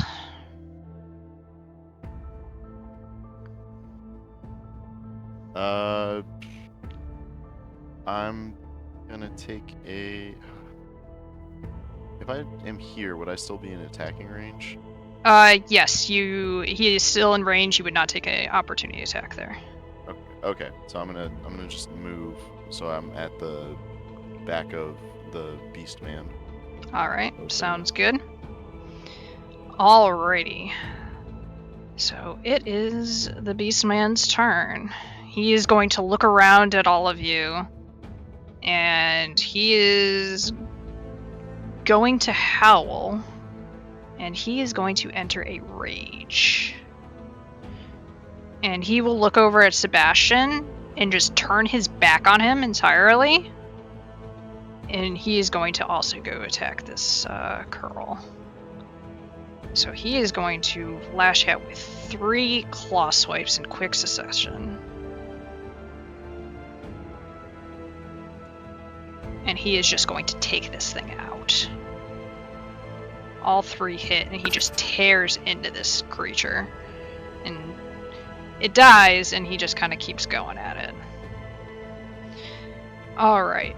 And that is his turn. And that brings us to Sebastian. Alright. He just seeing the creature turn his back on him and just... Don't you run away from me, you coward! He's not going to try to get out of your grapple at all. He is going to... Alright, he is going to take out his big weapon again, and he is going to spend a second grit point to do another musket violent shot.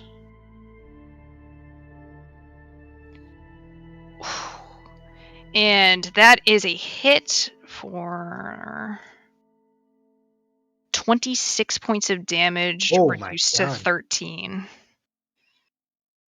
So that is a big boy shot. And second action, he is going to spend that to reload the musket.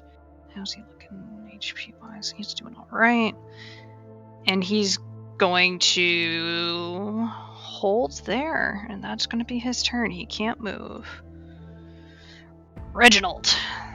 Alrighty, Reginald kind of seeing that Ferdinand's got this guy grappled and Arbit's there to punch the shit out of him. I'm actually going to take the attack of opportunity. I'm going to kind of slip through here past Belladonna. Okay. Alright, he will definitely take that. He pulls out a whip. Ooh. And goes to 20 for 6 points of damage. Ouch. Okay, noted. Bastard. As I do that, I will expend my second wind to kind of... Ooh, no! Don't like that! Bad touch! And so I will roll second wind to heal back for that 6. Get shit on. And as a part of that, I will use my... where is it? My rallying cry. So I'm going to give 4 hit points back to Belladonna, to Ferdinand, and to Gordy. As I pass by, can I free action, like, slide one of my healing potions into Belladonna's hands? Yeah, I would say so. Okay. So I'm going to give one of my healing potions to Belladonna. I'll mark that down. And then as an action, I want to take care of Kitty Cat here. So I'm going to go with the rapier. It's a 14 for 10. Yep, that is going to find purchase. And bring him. He's starting to look kind of beat up. Alright. Alright. Anything else, Reg? That's what I've got. Alright. And Beatrice is kind of breathes a sigh of relief, seeing the curl go down in front of her, and she is going to throw out a vicious mockery at Sebastian, and basically say, the only monster here is you. He's gonna have to make a save. Get wrecked. Which he fails. So that is 2d4 for 5 points of psychic damage, and he is at disadvantage for his next attack. Alrighty.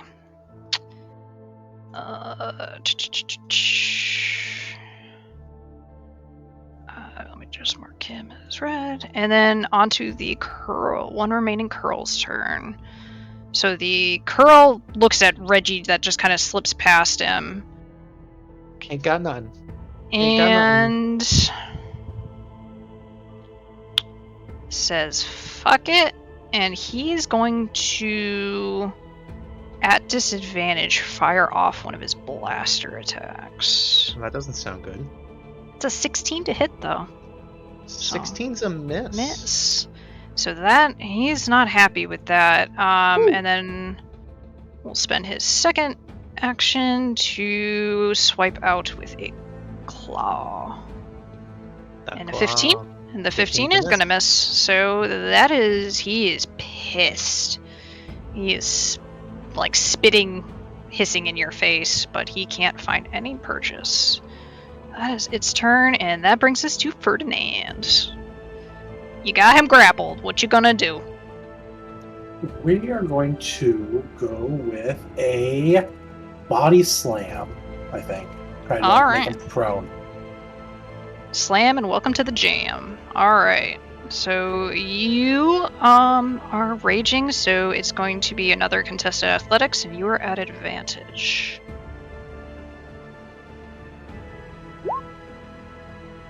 You easily pin him to the ground, so he is now prone.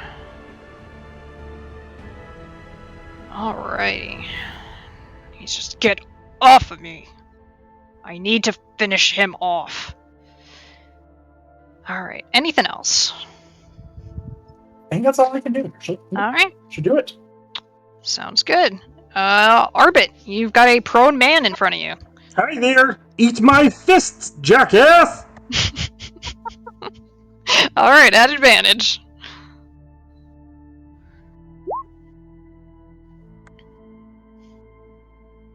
That's definitely, that matches. That hits. I was supposed to... I don't know what it just did there, but... Both of those hit, 17 and a 23, so I'll say one of those is your bonus action. One was going to be the flurry of blows. Okay. Alright, so you have one more strike you can do if it's flurry of blows. Alright, 1 sec.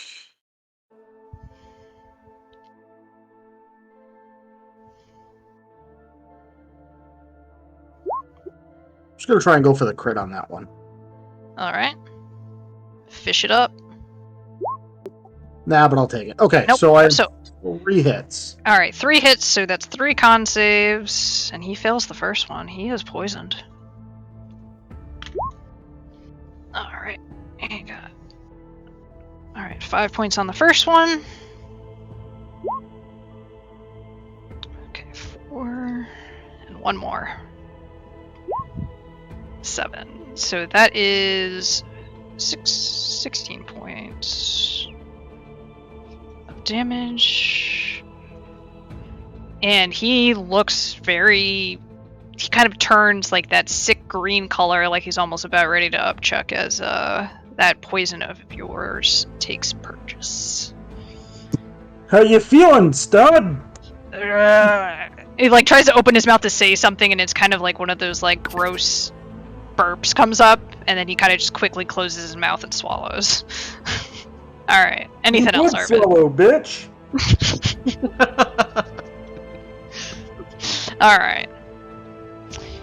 Alright, Belladonna, that kitty is still up in front of you. But you do have a potion, which we rule it that it is a bonus action to drink a potion here. Okay. The short sword. Yep. And take the potion. Alright, sounds good.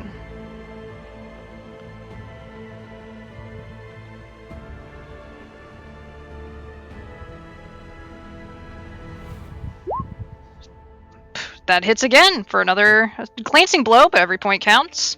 Does that get the sneak attack as well? It does get the sneak attack, so that is true. That is another 1d6, if you can roll for me.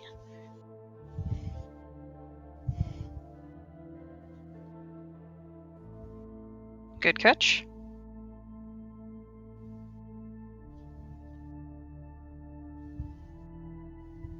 I don't think it's going through. Nope, it doesn't seem to be going through there. Let's see. Oh, I don't know why that rolled to you. Alright, that is another 3 points of damage, though. Okay, there it is. There we go. There I it will is. take that 6 for a sneak attack. Hell yeah. Here you go. Nice. Alright.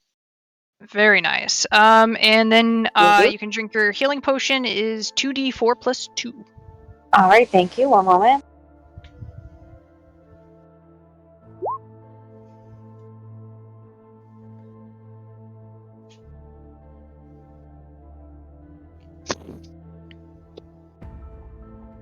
Jesus Christ, Casey, you're so quick with these. I love it. I love it. Alright. Alright.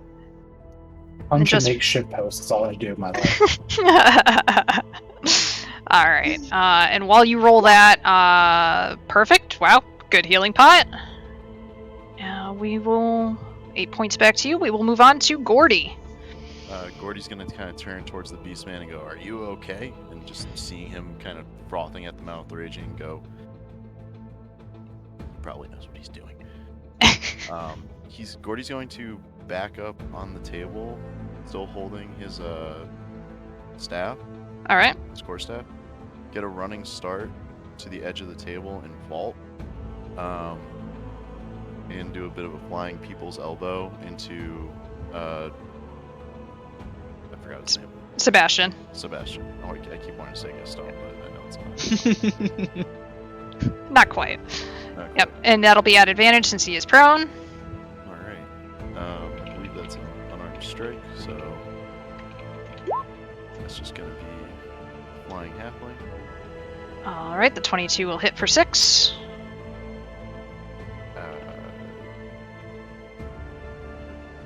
I'm just gonna say that was it. You can still bonus action do another unarmed strike if you'd like. He's gonna, with the elbow in him, think for a second, just bring his hand back and give him a good slap. Sounds good.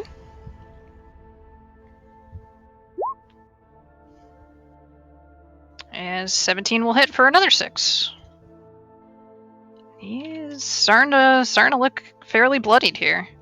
Good turn, good turn. All right. Beast is kind of looking around. It's not really a way to get to Sebastian there. So what he is going to do is, I believe he has an ability. All right. Is he going to cast animate objects on all the silverware? Nah, We did hear silverware earlier. We did. he did. All right. He is actually. He is going to go up, and he has an ability to climb on walls and ceilings. So he is just going to kind of go up and scale up and around, and he's going to basically be like on the ceiling, just kind of like perched almost, I guess kind of sort of like weird bat-like, although this is a massive creature. Well, kitty. But there is really nothing he can do, because if he's up on the ceiling, he's not going to really be able to reach down at him. So he's just going to kind of... You know what? He's going to try an intimidation check against... Alright, and then... I'm going to have Sebastian roll... And he's basically just going to... I hate saying it, but he's just going to roar in his face, and it just... Basically, all this spittle just kind of comes out, and it's just landing on Sebastian, and... You see for a second there that Sebastian starts to kind of waver. And... he's now starting to second think whether this was actually a good plan. Alright. Weebo, you can go ahead and start the poll now. Already started. Wow. Alright. Perfect. And it is Sebastian's turn.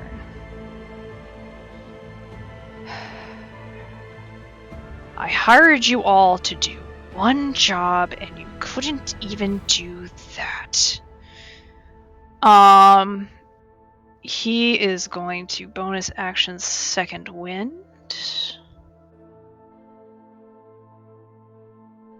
And that did not roll, but I'll just roll it here. That's a shitty second wind for him, but it is what it is. Alright, and he is prone.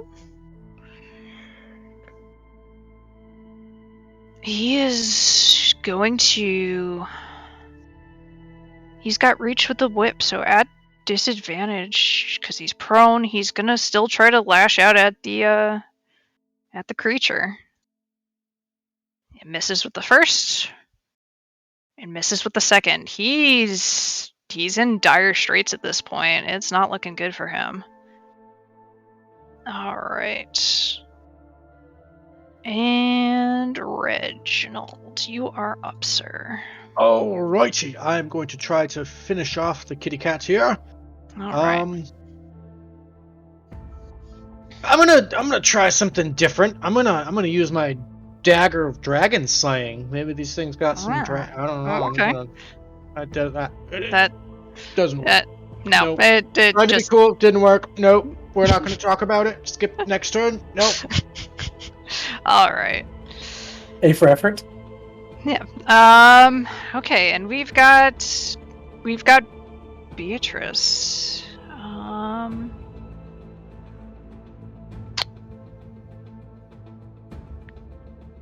She doesn't really have much of anything. She is gonna just throw another healing word out. Belladonna, you're back up to pretty much full after that potion, right? Yes. Alright, I don't think anyone else is looking too bad, so she's just gonna throw it back on the creature. Alright, so he gets 6 points of healing back to him. He's looking a little bit better. Alright, and we've got the curl again. Alright, we're gonna try the same thing as we did last time. We're gonna fire the blaster at disadvantage at Reginald. That's a natural 1. And we're gonna go for another claw attack. That should hit with a 20 for 3 piercing. Okie dokie. Points below. That's it there. And Ferdinand. We're gonna take this warhammer like a sledgehammer and just drop it. Alright. At advantage. Don't even need to reckless. That is unfortunately going to miss, though. Unlucky. Not a great roll. Will that be the rest of your turn? It will be my rest of my turn. Alright. You're keeping him pinned, right? Yes. Alright. Orbit. Let's see. Arbit's gonna go over. Alright there, mister. It seems that you're not doing very well here, and it might be best if you, turned tail and, went back through the woods. But I will advise you, your, creature is not gonna go with you. I've got more where they came from. I will not rest, I will not stop until this creature is dead. Well then, have some good night kisses, fists. And I'm gonna swing out 3 attacks. Alright.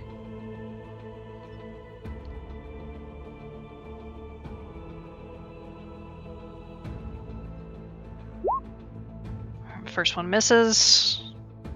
Well, he's still prone, right? Oh, yep, he's still prone. That's true. It's at advantage. Okay. Alright, so the first one still misses. First one still misses.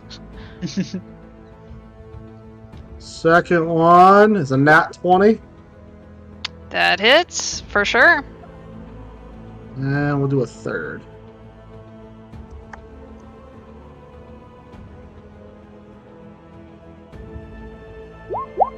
$18 on the last one. Yep, and that one will hit. So Alright. you got a crit and a hit. Oh shit.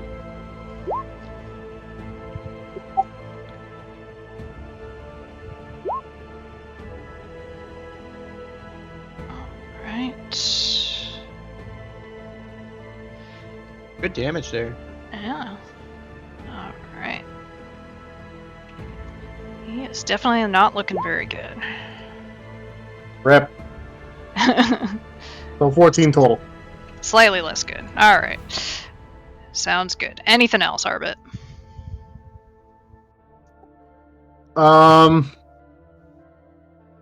Just I gave you a chance to run. He's already poisoned, so it doesn't matter. He's already poisoned, so. But all right, Belladonna, you still got Kitty Cat. Okay, well, I guess it's gonna be a repeat. All right, do it up.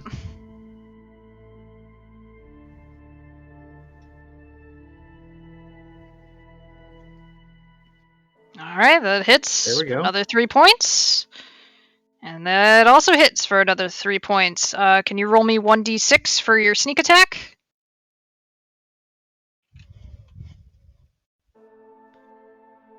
Alright, folks, and don't forget to vote in viewer's choice. I ask if you're playing, please do not vote for yourself, but you're free to vote for anyone else. Alright, and another 4 points of damage for 10 total. Very nice. Very nice.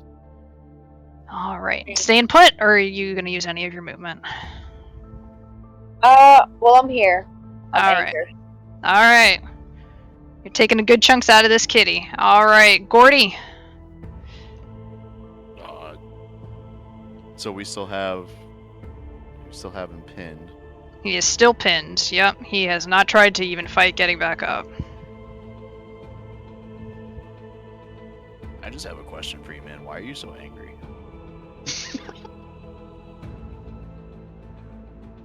He took my fiance. Yeah, but like this whole time, she hasn't made any point about wanting to be. Women aren't property, you jackass! Thank you, Arbit. She is the prettiest girl in the village, and no one deserves her but me. Oh, I see you're entitled. I get it now. Well, I'm entitling you to the back of my hand, and he's gonna smack him.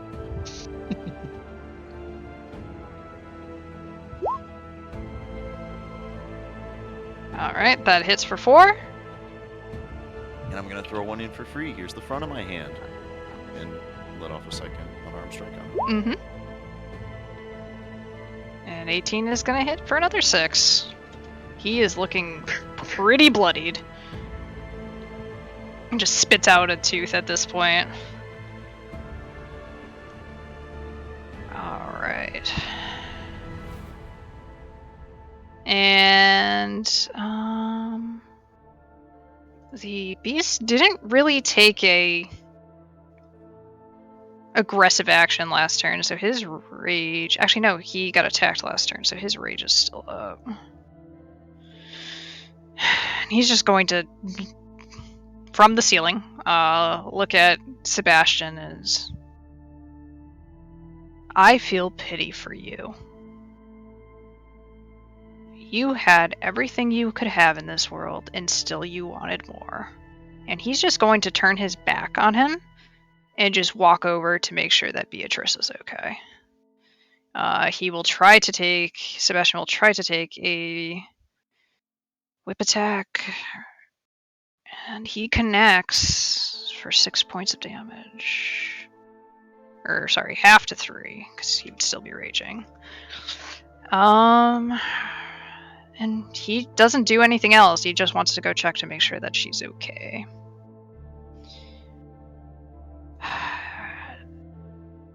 Sebastian isn't a dumb man, but he is pretty headstrong here. Headstrong, he'll take you on. Headstrong, Take on he'll anyone. Take on anyone. Alright. Viewer's choice goes to Belladonna. Congratulations, you're going to get 1 extra Tealeaf point at the end of the night, which we can explain to you once this is over. He is just going to continue to try to take freaking shots at the creature. So he is going to take a musket shot at disadvantage. And that still hits with an 18 to hit. Wow. For 11 more piercing damage. Half to 5. And he will use a second attack to reload. So that's what we got there. Beast is not looking great right now. Reginald. All right. Just going to chuck away the dagger and go with the tried and true rapier. Yeah, we'll just try to finish this off. All right, sounds good. 13 for 7. 13 is the AC, so that's 7 points. He's looking single digits bad now. All right. Yep, I already used my action surge. That's what I got. All right.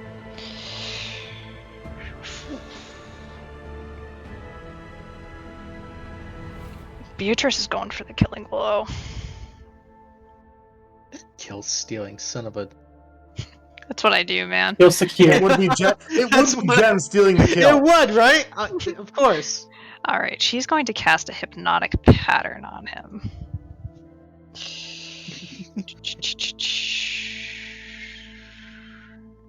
Even in her own game. Actually, that Really is not a good. damaging spell. That is not the You're one I right. thought it was. That is not a damaging spell.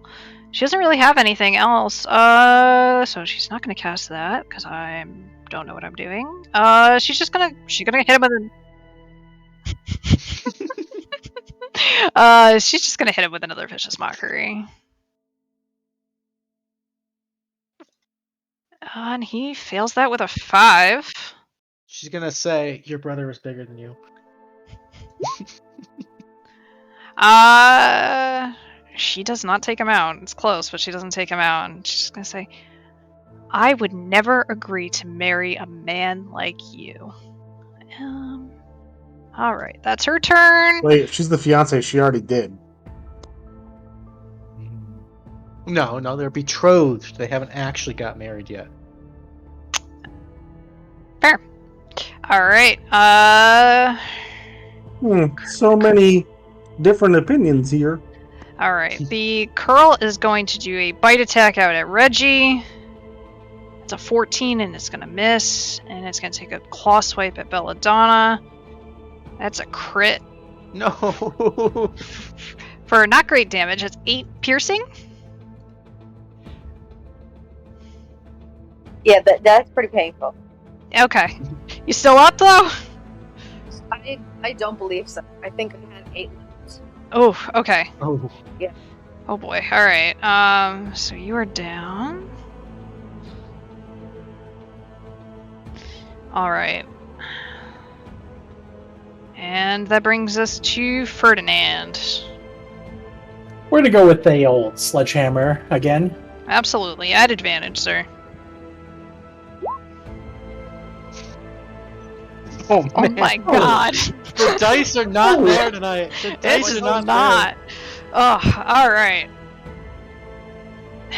Alright. Can't find purchase. He's on the ground, but is somehow still dodging you. Man, it's just a wiggling worm. Alright. Arbit, can you finish him? I'm gonna do something really dark. Okay. I'm gonna smother him. Okay. I'm just gonna try and choke him out. No oxygen. Alright, I will, you know what, for the sake of this, I will count it as an unarmed strike for you.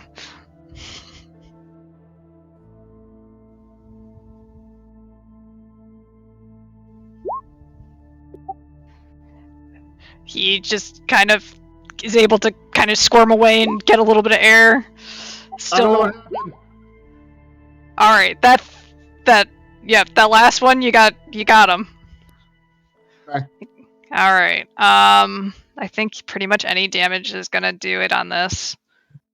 I'm just gonna have you roll damage just for the sake of it. Yeah, that's exactly what you needed. He is down. Yeah, that would have been the minimum. Yep. Alright. We just have one little kitty cat left. Just open the door. Alright. Belladonna, I need you to roll me a death save, please. Alright, I'm on it.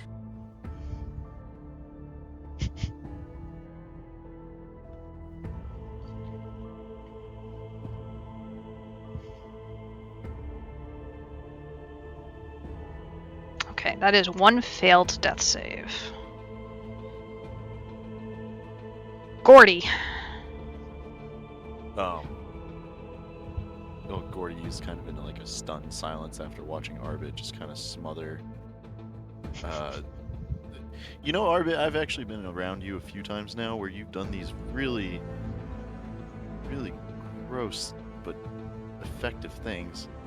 Going to kind of walk out of the room, and I'm not sure how this works with downed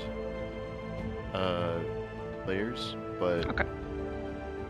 am I able to just like give a health potion, or do I have Yep. to? Like, Yep, go you can back? use your action to use a health potion on another player. All right, I'm going to come across my teammate's body and go, I probably shouldn't be there. All right. And give a little health potion. Perfect. Try and re-up it. For 8 points of healing. Thank you. Oh, all right. You gasp and you are still on the ground looking at the ceiling, but you are now conscious with 8 health points. Thank you very All much. right. No problem. The creature is... They're just making out. Nah, that's No. gross. I don't... That's PDA, man. He just... You know what? Fine. He hugs her. It's gonna be a wholesome thing. Aww. He just is... I'm so glad you're okay. Alright. Sebastian is dead. Reginald, can you All finish right. him? Absolutely. Pause. I remember my training. I look down at the blade and I look this creature in the eye. I see into its soul for a moment and I connect with it. And I think twice about killing it. No, and then I stab it in the fucking face. Yeah! 23 And that for is 8. exactly what you needed to take it Yep. down. You guys hit a lot of like exact number damage for these creatures. So, combat ends. Belladonna can get you back up. And the creature comes over to you and thanks you all profusely. I don't commonly get aid from strangers. I thank you. I'm assuming he was going to compensate you all in some way. He looks around and there's several encrusted gold goblets and such. I don't really have money per se, but I think you can all cash this in for probably some good money. So that is going to end tonight's session. Thank you all so much for playing tonight. You guys are going to get 600 GP worth of various silverware and accoutrements and stuff like that. You can just, we'll say you sold it off and pawned it. And everybody is also going to get 550 experience points for this mission. So in chat, I put it in 600 GP, 550 XP. So that should be a ding for at least one of you. Belladonna, you should be at level 2. So you'll have a little bit for bonus actions next time around. But everybody gets 1 Tealeaf point for playing. Belladonna, you get a 2nd Tealeaf point. And honestly, I gotta give it to Arbit. The freaking one-liners were on point. The smothering was dark as hell, and I loved it. So Arbit's gonna get the DM's choice for the evening. Hooray! And we have actually 2 magic items tonight. Where the heck did I put them?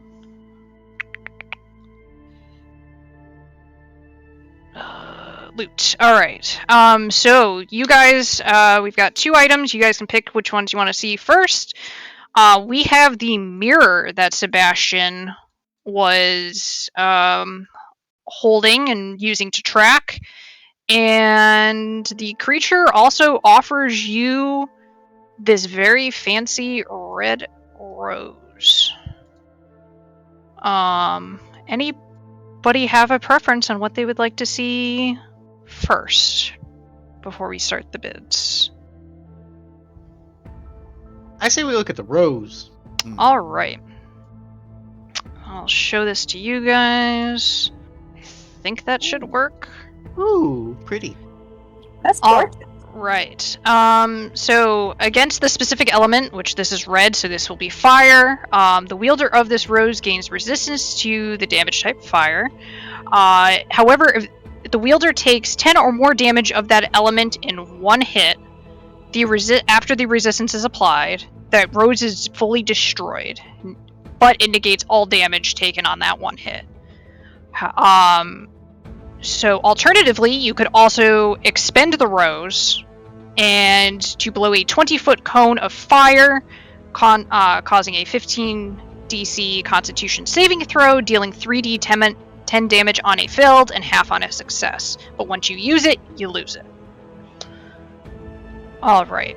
So essentially, Flappy, so how this goes is you have 2 Tealeaf points. You always get one for playing, and you get a bonus one potentially if you get either the viewer's choice or the DM's choice. We will posted it in chat. You would do /W GM and then the number of points. I am sorry, Casey. That'll have to be for next time. Okay.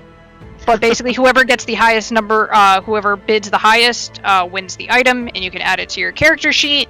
If you bid and lose, you do not lose any points. Sounds fair. So, if anybody is interested in the chromatic rose, please go ahead and put in your bid.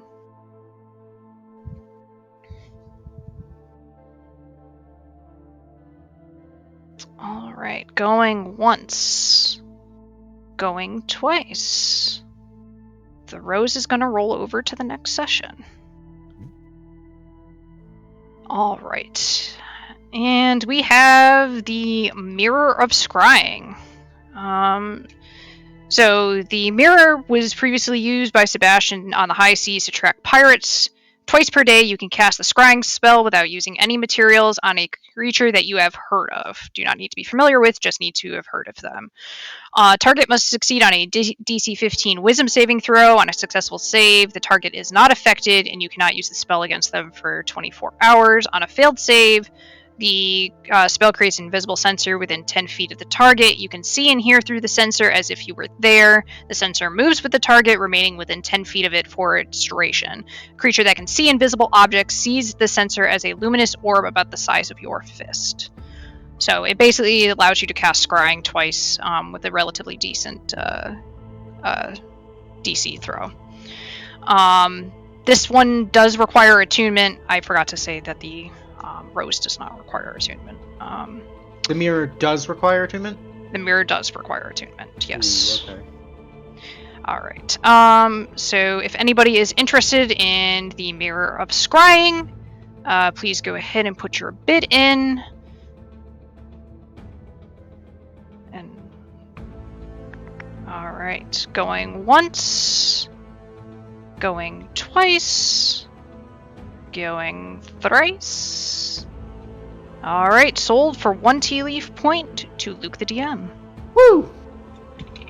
I'll take that. That's a fun one. That is a trusted one, yeah. Good call.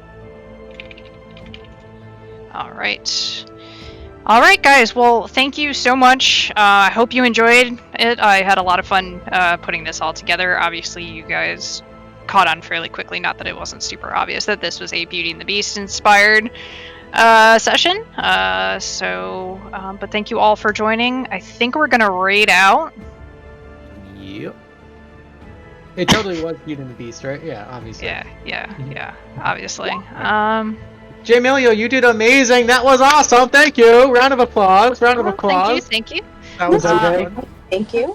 Appreciate it. Hopefully I'll get to run another session again for you guys in the future. But we are going to raid out to Mama K.